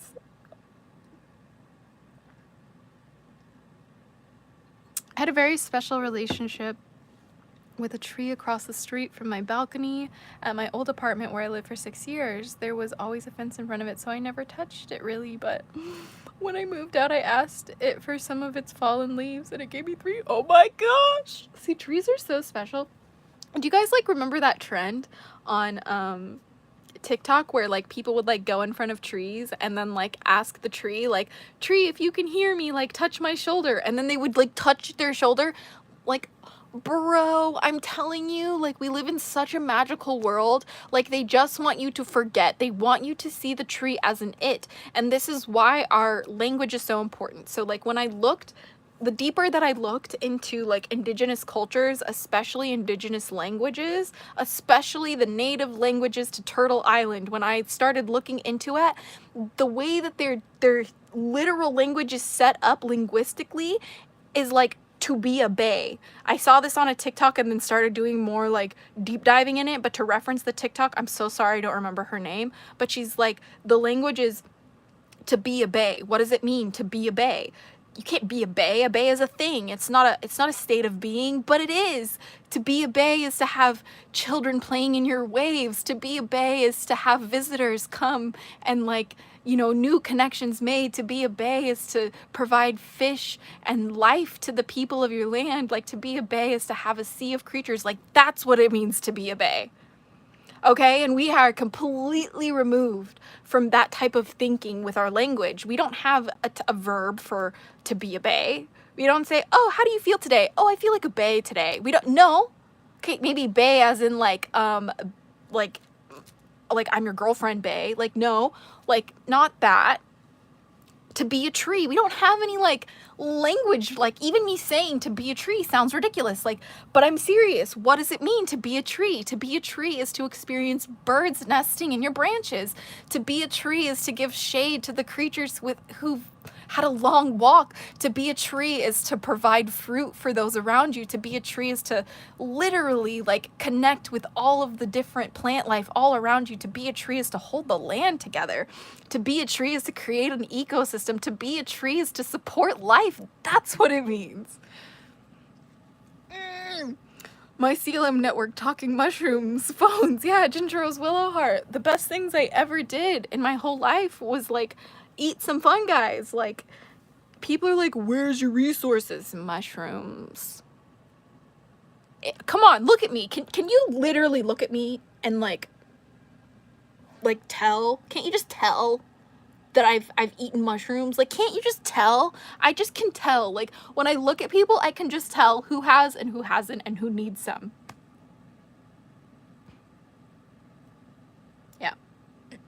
to be a 4. Wait, you mean a fork? Or the number 4? I don't know what that means.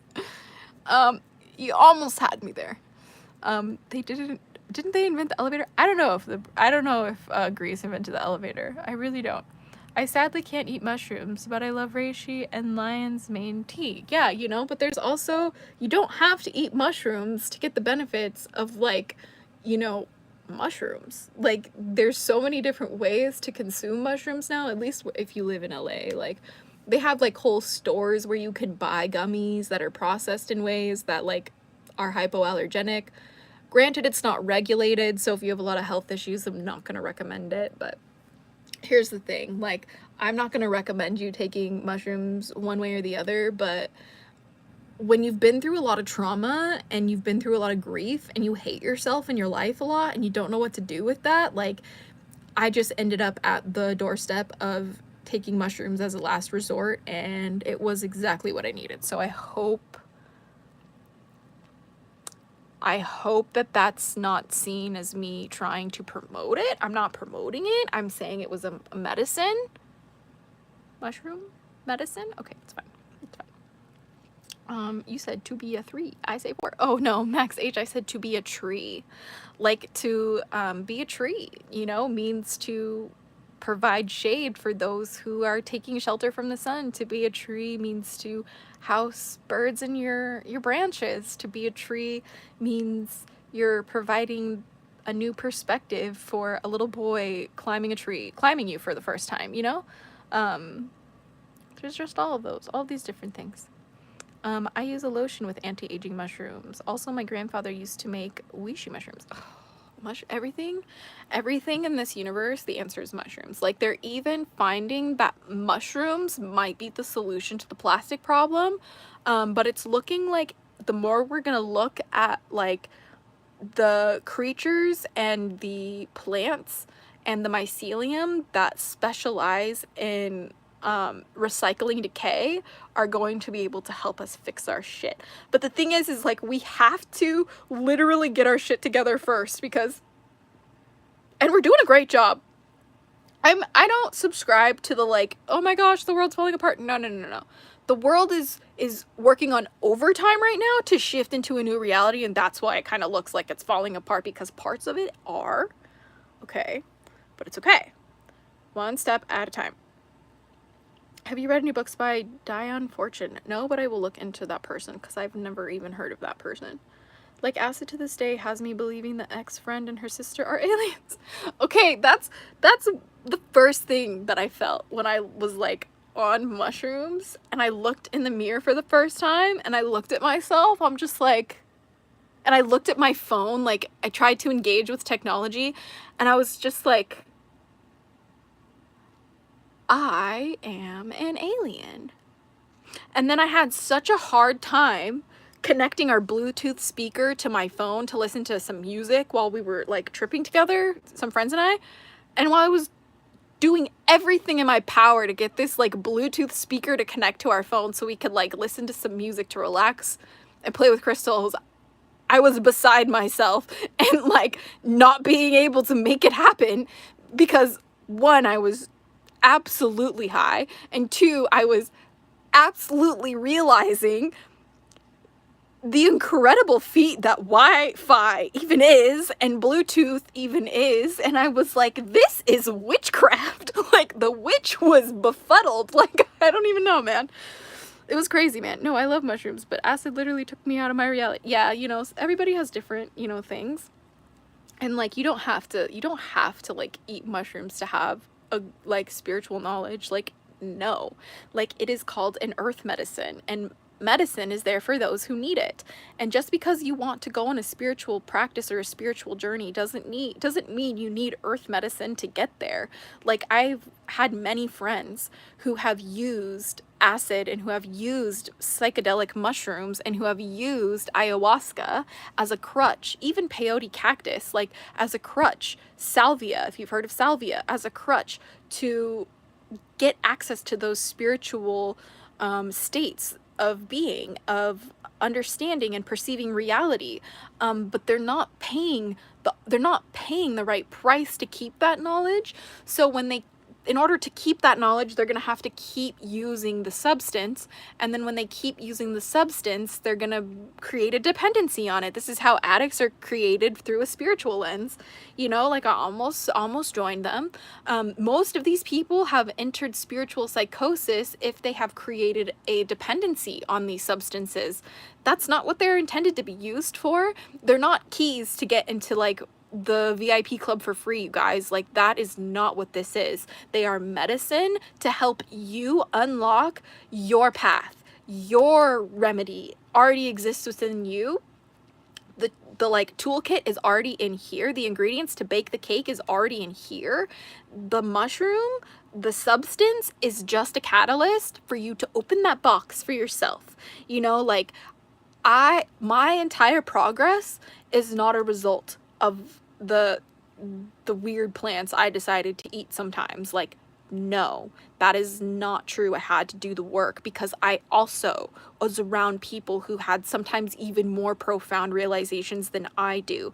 Sometimes their notebooks looked crazier than I could ever imagine. But guess what? They are no longer with us. They fried themselves alive. Okay, you have to be so careful with your brain. There's a balance to these things, and you have to have a respect, because, you know, we don't have in our language to be a mushroom. We don't have in our language to be a earth medicine.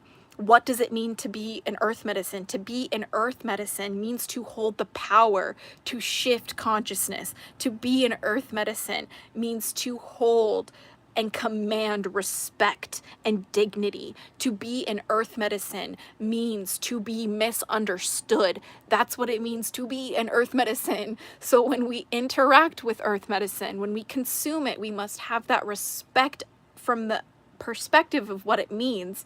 You know, to be an earth medicine doesn't mean to be a party drug. And that's why when it's used that way, people fry themselves alive, because that's the consequence for misusing these sacred teachers. They are alive. They have consciousness. That's what I experienced with them. Like, and this is why I just probably won't need them again. Like, I'll probably try ayahuasca one day, and like maybe I'll eat mushrooms again, but like it's not something that I'm in pursuit of, because I took the lessons that the medicine gave me and I integrated it into my life, into my practice, to where now I have the tools, the knowledge, and the understanding to reach psychedelic states of mind and being without any substance, with only water, lemon juice, baking soda, and salt alone sometimes. That's how I get there. Like, I don't need all that extra stuff, because you have to move through it with respect. It's a practice, you know, like the reason why these shamans and these indigenous groups, like, I wouldn't consider myself a shaman, but the reasons why these spiritual elders had so much respect and had so much power in their communities is because they went and they understood the consciousness of these plants, and they understood how to take the lessons from the plants. They had the ears to hear the plants. They had the ears to hear the plants. They had the eyes to see the plants' messages. They had the hearts to understand, and the minds to figure out the solutions. And that's what made them elders. That's what made them shamans. That's what made them, you know, the top of the council in the spiritual sense, because they understood. They understood the balance. Most people today do not understand the balance. They're taking these substances because they have way too much money, way too much access, know the wrong people who have access, and way too much time on their hand, or way too much trauma on their hands that they do not know how to process. It is a devastated, it's devastation, you guys. Like, it's devastation. I understand the war on drugs was like, you know, used as a way to kind of like, we want to fight this, but it was used in the wrong way, a very racist way. But like, the reality is, like, I have witnessed firsthand, on an intimate level, on a personal firsthand level, the devastation of these substances can do to you. And I understand that, like, a absolute approval of using these substances and an absolute like censorship of these substances are both wrong. They are both the wrong ways to approach it. It has to be approached through nuance. It has to be approached with wisdom, has to be approached with respect and reverence for the spirit, for the body and the mind, you know, not only of the individual, but of the plant medicine. You know what I mean? Because it's like, you take a cross section of a mushroom and you put that under a microscope, that shit's made of cells. You're putting something that's made of cells in your body. Like, your tomato also is made of cells, but why does that not freak you out? I don't know. Some people don't get it. Some people do, but that's fine. We just got to keep trying. Just got to keep trying, you know? Isn't it strange to think that every single drop of water inside you used to be inside of others' forms of life? And that water also has memories. Yeah, and the fact that the water inside my body could have been in dinosaur piss really blows me away.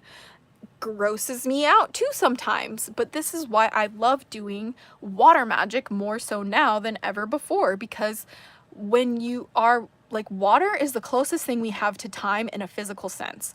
Why? Because like, it holds memories and it has been around longer than our planet, longer than our sun.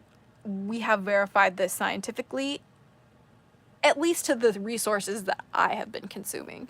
But like, yes, water is so sacred. Water is life. It's not anything other than the source. Like, this is why, like, I am just like when I realized this, and then you cross-reference it with how our water sources are being polluted, and you cross-reference that with the land that supports these water sources are being targeted for pollution, building pipelines on them. When you realize that the people who are trying to defend these resources are indigenous, it all clicked in my brain. I was like, oh, fuck, this is bad. I was like, this is bad. We have a lot of work to do. I can't be sad anymore.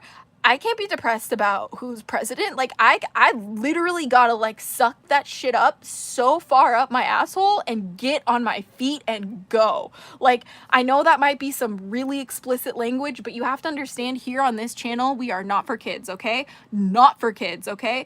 And like, even though I was a kid when I started this channel, I should not have had access to the internet, but I was part of the first generation that had internet access, and whoops-a-daisy, here we are. So please know that like, it is hard work. You're going to hate your life sometimes, but like, you're not alone, and like, you could have had a worse fate. So like, actually, you got like the best job in the world if you want to look at it like that. Is that an amethyst? It is. It's how tall is it actually?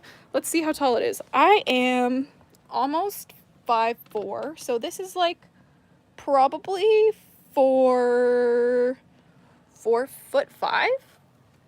Yeah, this is, we have one here, and then we have the matching one over there. This one. This is my side of the bed. It's kind of a mess right now, just because I have like all of my books and stuff I'm going through, but like, this is my boyfriend's side of the bed, so this is his like microphone for recording, and like, these are his like recording panels that he built, because this is like his studio. It's like a studio bedroom, basically. So we have our amethyst crystals here because we love having crystal energy, especially in recording music, because everything is based on sound in terms of energy, frequency, and vibration, and that's just reality too. So by extension, audio and music is just an extension of all of the principles in reality, so it creates reality, and we want to bring the good vibes in for that. So that's why we got that amethyst back there. Leave a like on the live if you love amethysts. Amethysts. It's huge. Yeah, it is huge. Thankfully, the owner of the store, the crystal store, Rock Paradise, is just an absolute sweetheart. And he pays us in rocks. You might have seen my giant crystal spheres on the live before. My boyfriend has an obsession with like giant crystals. Here, I'll give you guys one last one, because I'll give you guys one last like really big crystal. Let me turn a light on so you guys can see. This is my boyfriend's crystal. Yeah, he didn't believe in crystals before I came around, And now he has crazier crystals than I do. So are you ready for this? This is our pyrite. This is my hand for comparison. Oh, that's mascara on my finger. It's fine. So this is my hand for comparison.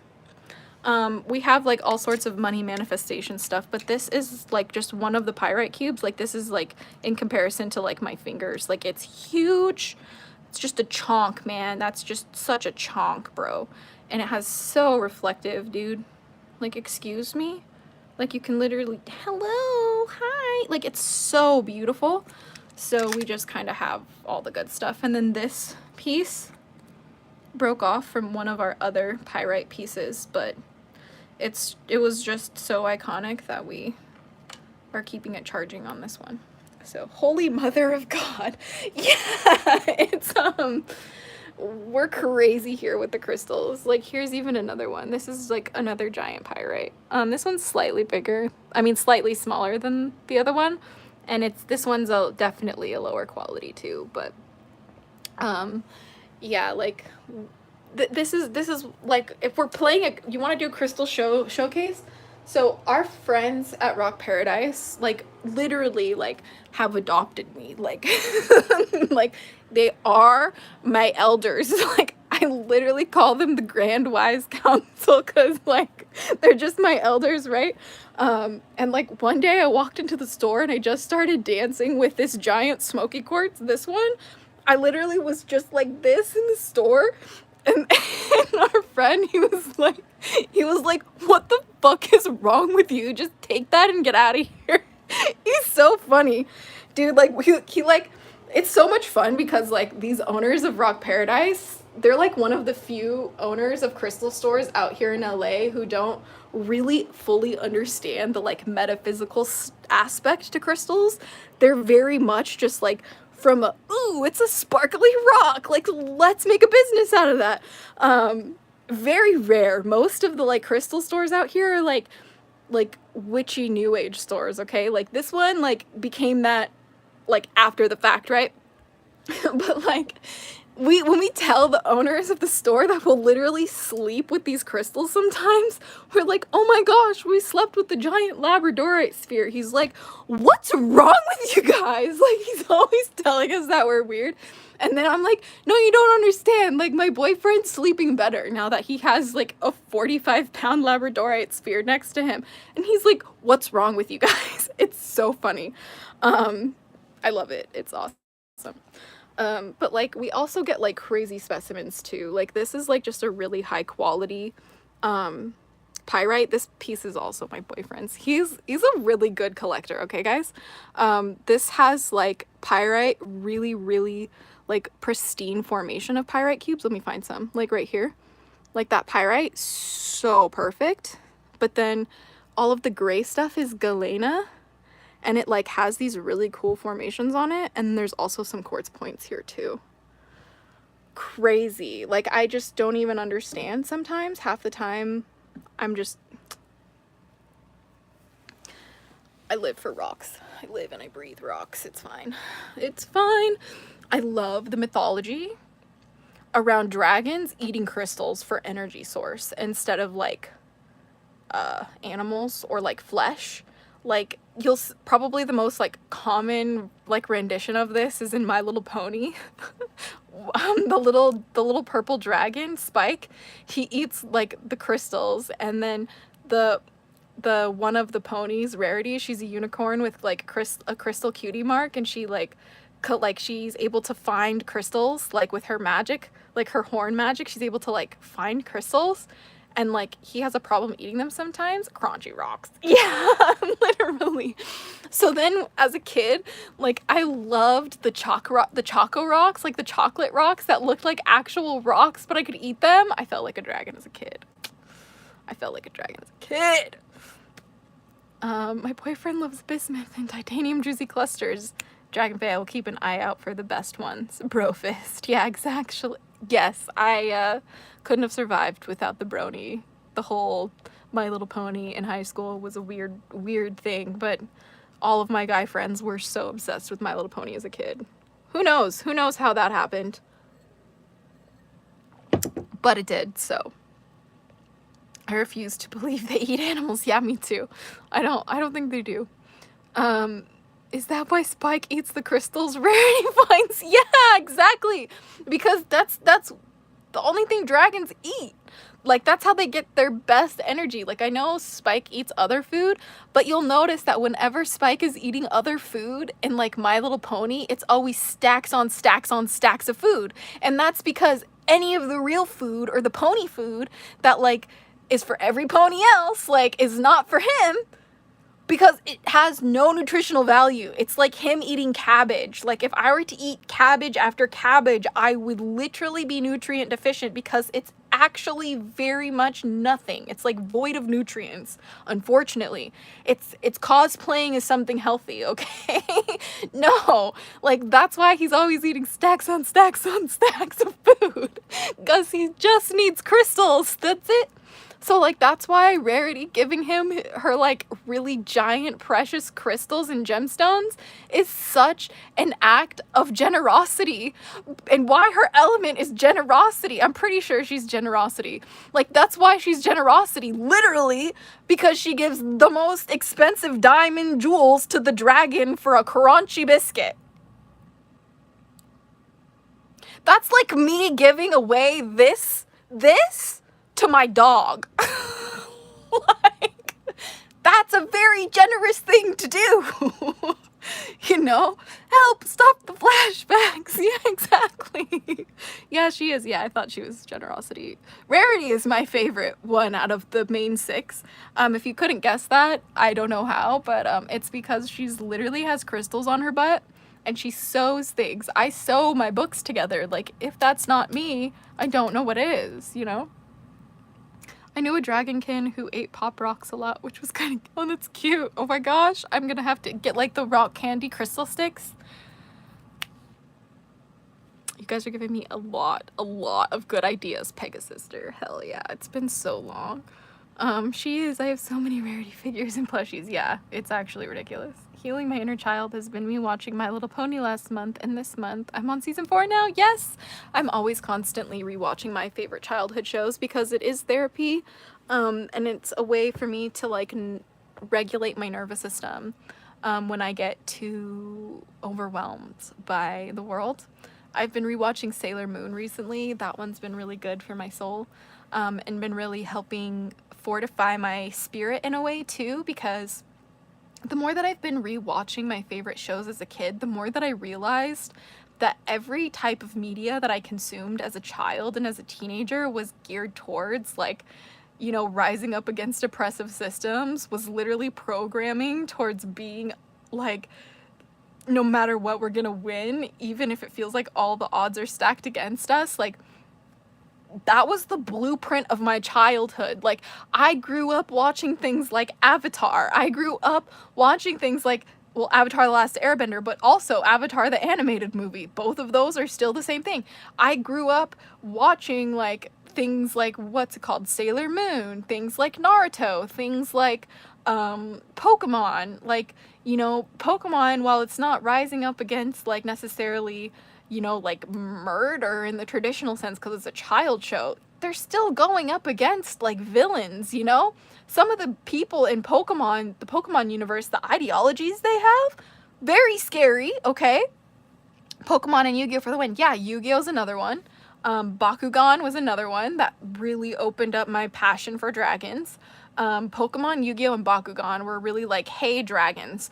Digimon almost got there, but there was just, like, a lack of true dragons, I guess, that I experienced in that like, reality. Felt more like dinosaurs. Digimon felt more like dinosaurs, I guess. But, like, Spyro, okay, like, excuse me, like, gonna go take down these evil, like, people who are trying to, like, wipe out the creatures of the land? But no, because I have the elemental power on my side. No, I have dragon power on my side.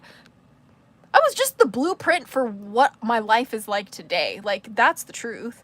You know, the secret Saturdays. I have the tiny Bakugan balls still and a couple big ones. Yeah. I use them on my altars. Like, I have like almost all the little dragon ones. Like I was so freaking obsessed with them. And there was even some like phoenix ones. I have like a green phoenix. Like, oh my gosh, like I'm obsessed, you guys. Like, oh yeah. And then like on the flip side, that was like the more traditionally like male media. But then you had things like, you know, My Littlest Pet Shops and like all of the little like lizards in my Littlest Pet Shops. Dragons. Are you kidding me? I would make little paper wings for them as a kid and like make them flap their little wings, like playing with my friends, like dragons. Okay, I don't care. Currently watching Inuyasha, an older anime, kind of growing my interest in Demon Below. Yeah, dude. You know, and there's also a lot of overlap, you know, with the dragons. Like anything you can conceive of, there's overlap with dragons. Like just like there's angelic dragons, there's demonic dragons, and like I try to work with all of them, except the ones that are like, I'm trying to ruin your mental health. No, we don't work with those dragons. I draw the line at ruining my mental health, but I'll work with the dragon of war. But if you're coming for my mental health, no, fuck you. You don't belong here. I don't know who you are. My mental health is my mental health, not your mental health. So you have no power here because I am the only one in control of my mental health. So excuse you if you're trying to take that away. No, you know, we don't do that. Inuyasha, yeah, I'd never say it right. It's such a tongue twister. Love that show. My cousin loves that show. He loves Inuyasha. Inuyasha. Say it right, as a dragon feather. It's not Inuyasha. No. Inuyasha. Thank you. I subscribe. Thank you, Ava Wielder Holtz. So good to see you. So happy to have you here on the live. We just do random stuff here. Shenanigans for your daily dose of dragon feather. That's what we do here on the lives. I try to go live as close to every 24 hours as possible, so you don't miss your daily dose. I also need the daily dose of the hatchlings, but that's not as catchy as daily dose of dragon feather, so welcome. All right. I also have mental health as the developmental disability. Yeah, but you know what? The thing is like if you don't have a mental health issue in the world we live today, I'm kind of concerned for your humanity, because like a lot of the mental health issues that we have in today's society are very much a symptom of a sick society. Like this is why I don't necessarily 100% subscribe to traditional medicine, like, you know, talk therapy. It didn't work for me. I know it doesn't work for a lot of people, and I know that it's designed to make you be as complicit as possible in working a job and being profitable for somebody else. That's just my experience with the healthcare system in terms of mental health. And like the only thing that's really given me the power, I feel, to fix my mental health into a place where I can manage it at the very least, I still have some hard days, has been defining my identity and really getting intimately familiar with my self-concept and understanding who I am in every way, being able to elaborate on who I am in any second of the day. If you ask me questions about myself, I will have incredibly detailed answers for you. Why? Because that's the only coping mechanism I've ever been able to have towards my deteriorating mental health. The only thing I have is getting so like radically passionate about my inner world. That's the only thing that has saved it. The only thing that has saved me is radical curiosity, radical compassion, what's the word?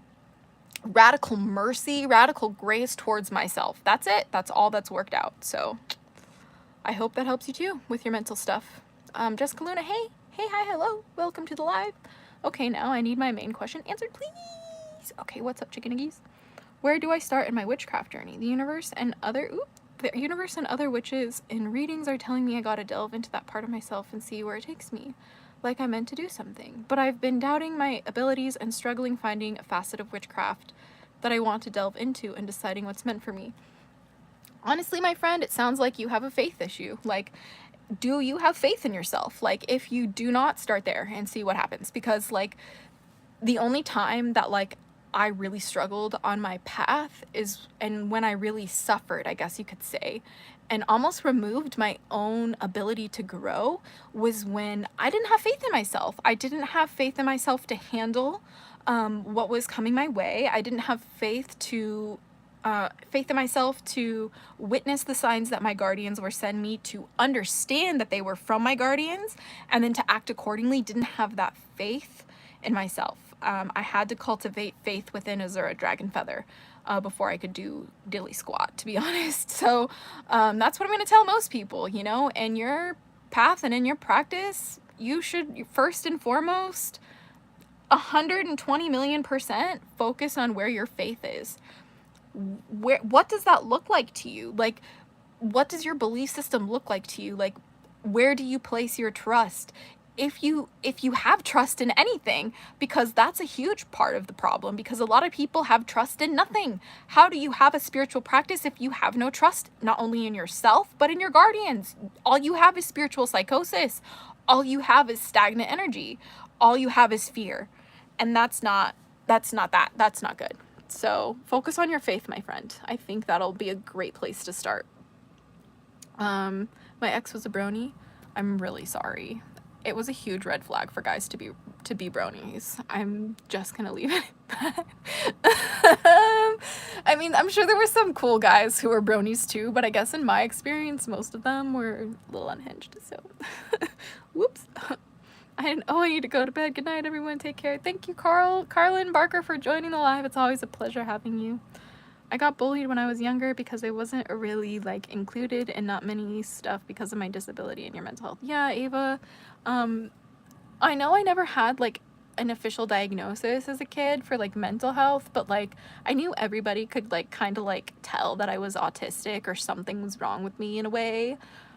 So, like, I was, like, a part of everyone's group on the outside, but, like, never really felt like I fit into any group well. And I would have, like, occasionally, like, one-off best friends that just always ended up in betrayal. Like, they would betray their friendship with me to be with a group that they found as time went on in school. So I found most of my friends in the nerds, most of my friends in the Yu-Gi-Oh! Dragon goofballs were my home, but I did also find a lot of my friends in the arts. I did a lot of electives, like in band, and I did ceramics one year or a couple years. I did dance, and even in athletics, I did swim. And then I did choir as well. Like, I found a lot of just really good people there. So, yeah. Let's see. Azura, do you have a good money spell that you could recommend? I think, here's the thing.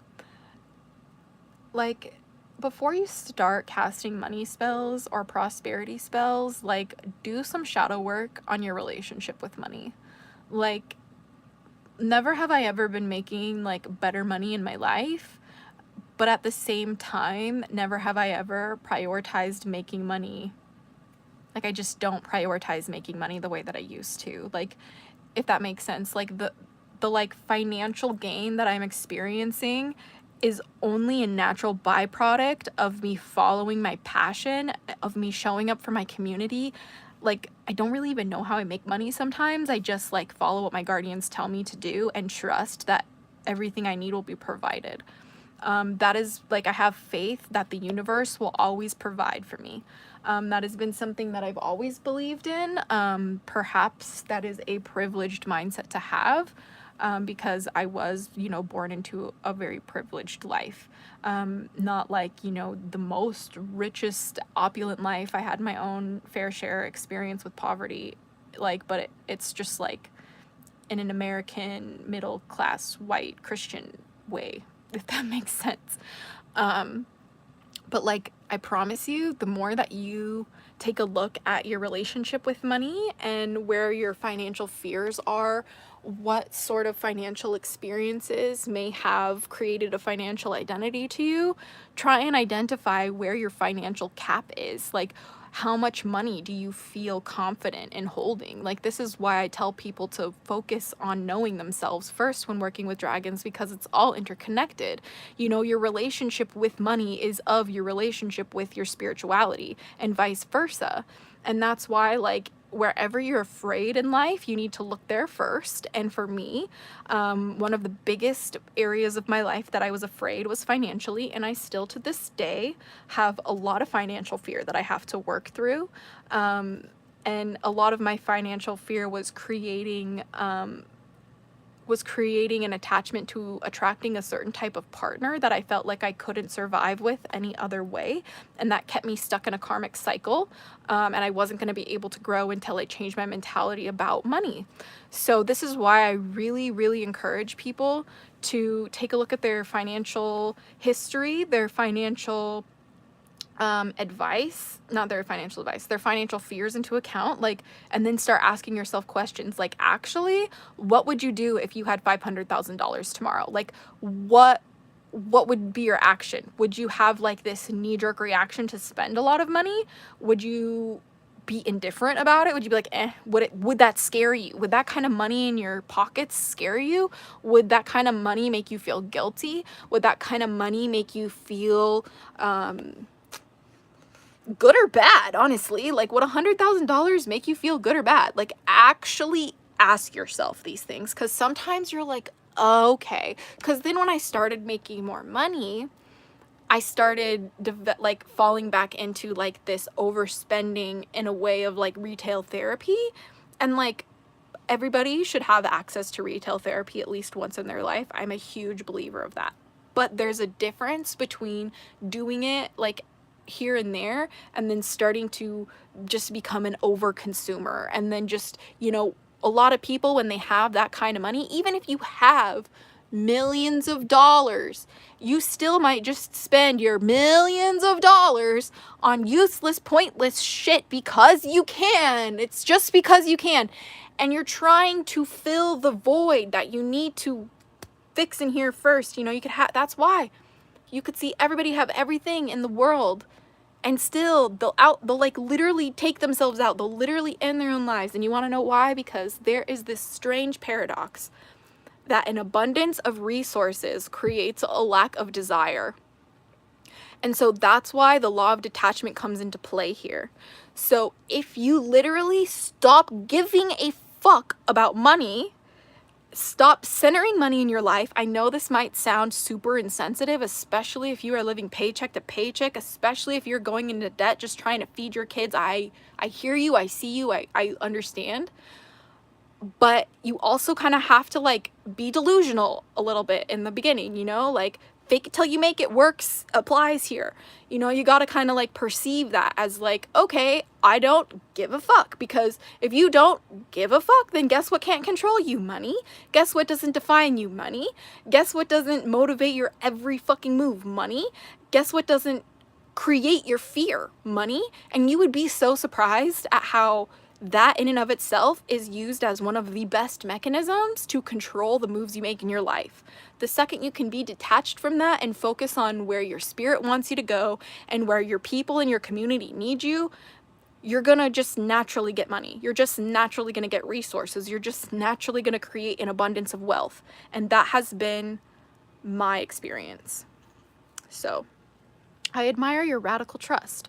So many things in life and in magical practice begin to manifest when you begin to unclench your fists and allow energy outside of you to have its own movement. Yeah, you know, but it's like, even that statement, energy outside of you, there is nothing outside of you. And I think people forget this, you know, like, you know how like animals, we see like animals as part of the ecosystem and how they're all interconnected, but we like remove ourselves from that. That's a very like white supremacist way of thinking, the like observer, of observing everything around you as like something for you to behold. Like, the world isn't something for you to observe or behold. It's something for you to be a part of. And like, you're not outside. Energy isn't outside of you. It's a part of you. It's moving with you. You are of the outside energy, and the outside energy is of with you.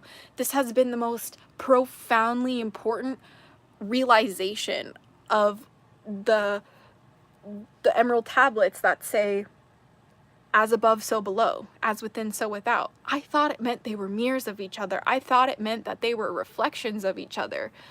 In a sense, almost echoes of each other. So then I had to change myself first. I had to do everything in here first before I would see anything outside of me, right? No. Look at the yin yang symbol. Like, it's not just one circle with a line in the middle. No, it's like a wave. It's an energy. It's almost a cosine wave, if you know math. So it almost looks like a literal audio wave, which is literally sound and energy and frequency, which is the reality. And then inside there's literally a circle of the other color in each other. They're of each other. They are a part of each other. You know what I mean? They bring out each other. They repel each other, but they create each other in a way. You know, like, that's why, like, everything I do in here is already affecting everything outside. Everything happening outside is already happening in here. Does that make sense? Hope that makes sense. That makes sense. Thank you. Oh, awesome, Laura. I'm glad. Let's see. Magical Cash Book by the Gallery of Magic. No, I'm not sure of that. Interesting, though. Never heard of it. Very well said. Oh, thank you, the Indigo Magician. Whew. Sorry. Glad to have you here. Thank you for joining the live. I need advice and help. How do I even talk to dragons? I know nothing about it. The earth dragon I saw in my dreams seemed like a guardian or maybe like a father. I don't know if that sounds weird. If you need practice talking to dragons, my best way to go about doing that is just to start talking to them like they're your friends. I used to just sit at my altars and talk to them like I was talking to my friends at recess or in between classes or on my lunch break. And the more often that I did that and just kind of like made that a part of my daily routine, I actually stopped caring if anyone was listening, because the act in and of itself, just talking to my guardian and having faith that my guardian was there listening, even if I didn't hear anything or have any reassurance or confirmation that that's what was happening, in and of itself was transforming me spiritually. It was creating a connection within me. It was creating an understanding of myself. And sometimes a lot of people actually think better if they think out loud, especially if they're neurodivergent. That's just a cornerstone of intelligence as well. But sometimes you just have to like say it out loud. Sometimes you just have to talk it out loud. And one of my favorite quotes, it's from a deck that I got recently called the Miracle Deck, or the Miracle Cards, and it says, it's about like anger, right, and fear and stuff. It says, when we surrender our anger and fear to those around us, we become foolish, lose our power, and destroy what we love. But when we surrender our fear and our anger to God, it transforms us. And God can be anything for you, right? God can be the universe, God can be your dragon guardians, God could be your spirit guides or your ancestors, goddesses, whatever it is. You know, when you surrender, or your spirit team, when you surrender your fear and your anger to your spirit team, instead, if you're able to take that moment of pause when you are infuriated or when you are spiraling with fear and panicking, if you're able to take a deep breath and remember to surrender that to them, to your spirit team, to God, to your higher power, to your dragon guardians instead, watch how your life transforms. Start doing something like that, even if you have no connection with your dragons. Just start acting that way as if your dragon guardians are already there. Just, again, fake it till you make it. Be like, oh, I've never talked to a dragon in my life, but I'm just going to take a radical act of faith, a leap of faith today. Watch how they show up for you. I promise. I promise. Azura, do you have any advice on any purification spells or help? I feel like something is attached to me, something that is building to a larger goal, if that makes sense. It always felt that way. Yes, Jessica Luna. The best way to deal with stuff like that is to radically purify your heart, radically purify your spirit. And that means, where do you feel weight within your body? Where do you feel tension within your body? Where do you feel pain within your heart? Where do you feel hesitation in your spiritual practice? And start picking away at the why, and then start trying to locate the source of either the shame that you have, because a lot of the time The reason why we have like these negative spiritual experiences is because we're harboring such intensely strong, might I add, very strong negative energies within ourselves. Even if our brains and our bodies are doing everything in its power to like gaslight ourselves out of that fact, it's a form of self-preservation, so you can't be so mad at yourself for that happening if you're like, oh, I'm actually really depressed and that's a really scary energy that I need to maybe pay attention to right now. Like, oh no, I have a lot of anger in my body because like people took my body without my permission. That's something I probably should like pay attention to. Or like, I have so much grief in my body that's ripping apart my will to live because I've lost so many loved ones. Maybe I need to pay attention to that.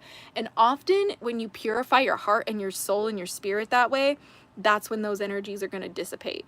You know, like vibrations and frequency, like radical acceptance, radical love, radical faith pushes it away immediately, because like attracts like, remember.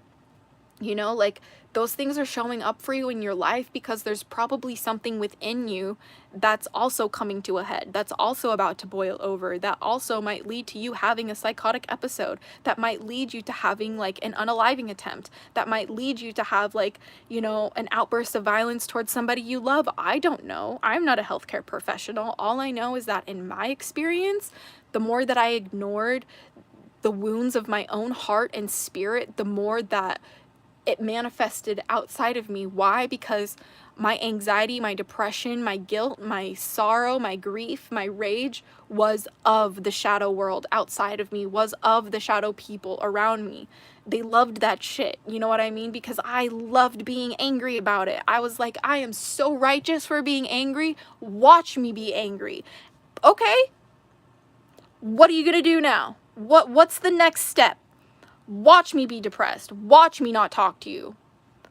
Okay, and now what are we gonna do? What's the next step? What's the next step? You know, and I got caught in that like limbo, and that's what made the darkness manifest in a negative way. You know, like, because the darkness itself is not good or bad, it's inherently neutral. The shadow people aren't good or bad, they're inherently neutral. It's how you observe that in your reality. And for me, I had to shift my perspective from one of being afraid to an opportunity of healing, as an opportunity of, oh, I actually really have to sit with myself and love myself, and I'm going to give myself that permission, and I don't care how long it takes, I'm going to do it. And I had to disappear, you guys. I had to disappear and do that. And now I don't get scared, even by scary men who have guns, because I don't have the energy. I don't have space. I don't believe in being afraid like that anymore, because I've learned how to alchemize that energy. I've learned how to transmute that into something better to benefit me. And the only reason why I'm not afraid anymore is because I've had that practice. This is why we say witchcraft is a practice. Like, you have to keep doing it over and over again to like sometimes give yourself that reassurance you're looking for, to know that what you're doing is working. You sometimes have to see results enough, have to take that leap of faith enough, have to be like, no, I'm going to try this actually, yeah, today. So that's all you gotta do. Such a powerful live stream. Yeah, Dragonfey Rose. We definitely feel the dragons. I'm definitely channeling some of the dragons right now because there's just some good energy in here today. I've always talked to all of my deities, gods, goddesses, demons, angels, fae, or dragons, like I would talk to my friends. Yeah, exactly. Hold on, I lost your comment. Talk to my friends, take my relationship with them feel more genuine. Yeah, makes my relationship with them feel more genuine. Yeah, exactly. They're not supposed to be like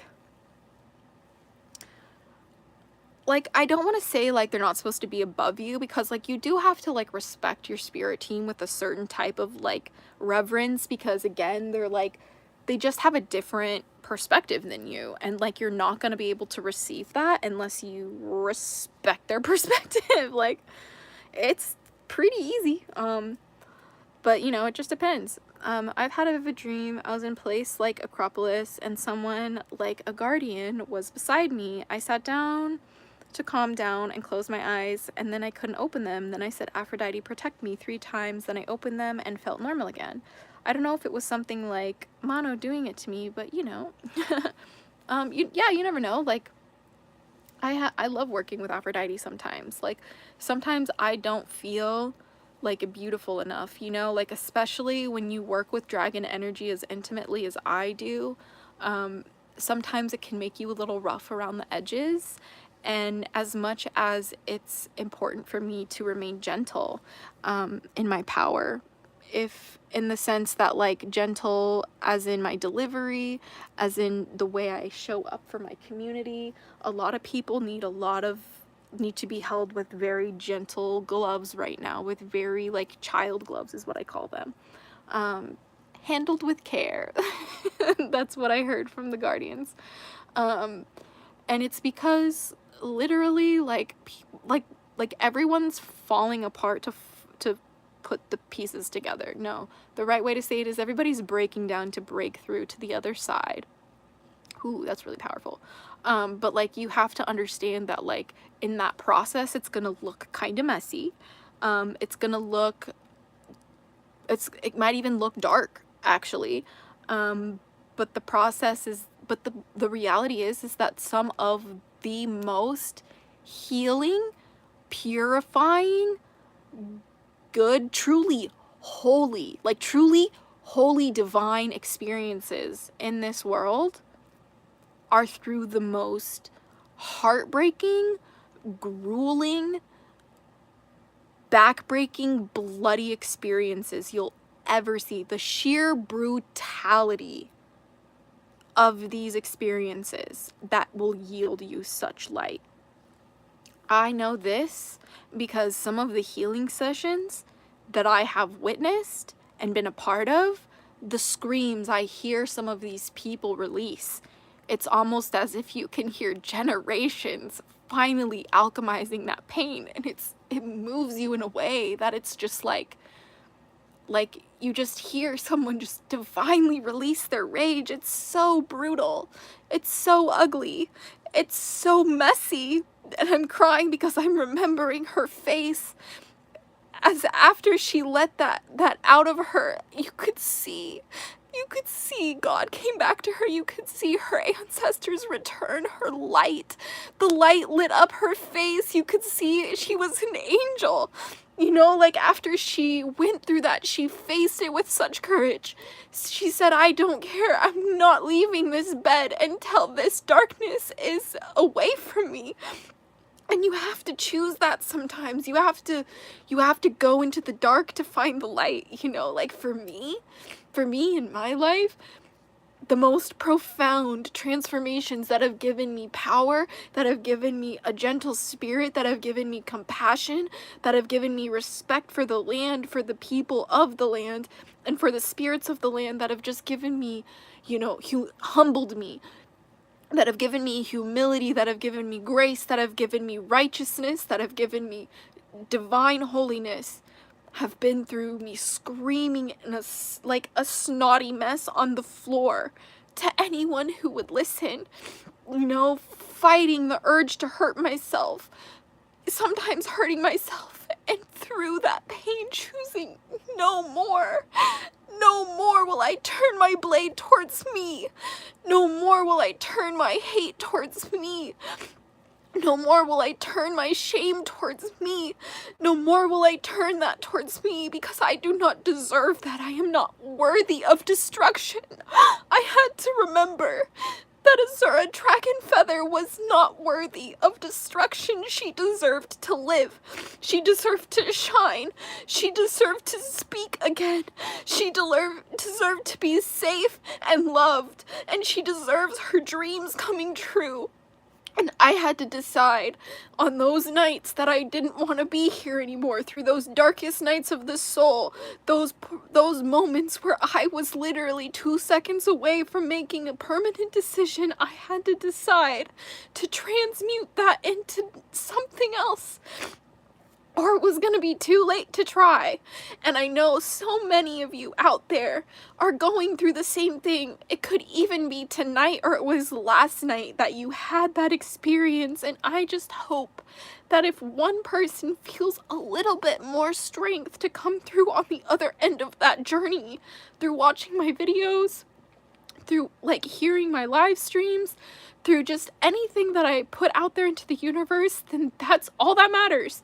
Because then I know that because of what I've done, like, somebody else doesn't have to do it alone again. Like, I've had to do it alone again. I still have to do it alone again. And the only times I don't have to do it alone anymore is when I'm with the hatchlings. Like, you are my family. Like, we are here to build a better world. Wake up. We are here to take care of each other. Wake up. We're here to experience magic. Wake up. Dragons are real. Did you know? Like, wake up. Like, we live in such an incredible place, and I'm just so happy I'm still here to share it with you, because there's so many nights that I wasn't able, that I maybe wasn't able to share it with you. And so now, I don't care what's real or wrong or whatever. Any power that exists, I thank them for saving my life. I don't care. I thank the dragons for saving my life. I don't care. I thank Allah for saving my life. I don't care. I thank God for saving my life. I don't care. I thank Shiva and Shakti for saving my life. I don't care. I thank the Buddha for saving my life. I don't care. I thank the fairies for saving my life, for unicorns. I thank all of them for saving my life, because if we really are of each other, they all had a part to play, and I couldn't be here. I really could have not been here. And then what? And then what? Like, it's just another light away from the world? Like, no, I can't have that mentality. I will never point my blade towards me again, never again. I will always point my fire towards what deserves it. And I don't deserve my fire. You don't deserve your fire. Please be kind to yourself today. Please be kind to yourself today. Please hold space for yourself today, to let your heart break for the people who are losing their lives and families. Please let yourself open. Let yourself be cracked open today. Please. Like, we don't have a lot of time on this planet. Like, I'm not afraid to cry on camera anymore. I'm not afraid what people think. I'm not afraid if I have saliva in my mouth and snot down my face and my makeup all over. Like, I don't care. Like, do you get the message?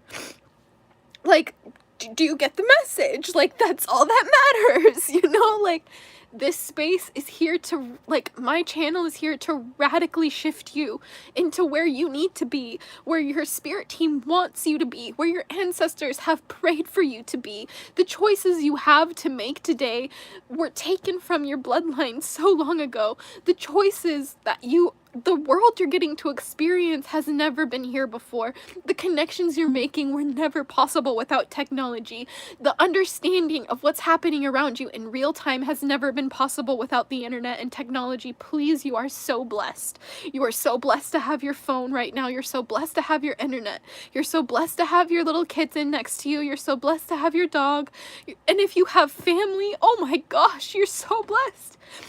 Dude, literally, I just felt an earthquake, and you know what that means? That, like, go to Twitter, I'm sure there was just an earthquake. Like, that means that we're shifting into a higher timeline. We're making better things happen. I promise you. Like, earthquakes don't happen in my reality unless I'm having a breakthrough. Like, this is a very powerful stream. Like, I'm telling you guys right now that, like, we've never had a better chance. We've never been in a better situation, and I'm so proud of you.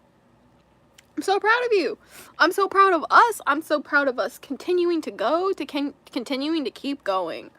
Like, dude, you guys inspire me every single day.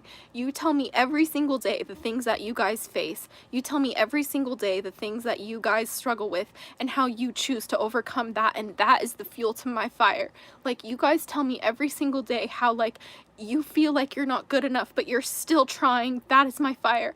You guys every single day are choosing that it's like, no, like, I don't care if I doubt myself today. I'm gonna believe in my guardians. I'm gonna believe in my spirit team. Some of you guys are taking the first step into believing in something magic can happen for you, and that's amazing.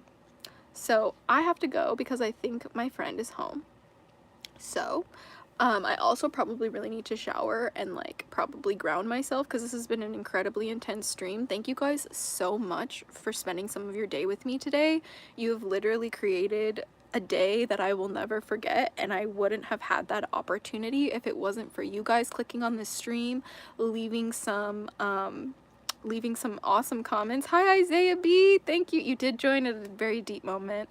I really hope you would consider rewatching this live after I'm done, because this is probably the most important piece of content I've ever made, and I can understand why my guardians want me to go live as much as possible, because I wouldn't have known what to say if it wasn't provoked by your guys' messages and encouragement. And like, hell yeah, if that means that I cry on camera to get the message across, cool. If that means that I don't, cool. Sometimes I don't cry in my live streams, sometimes I do.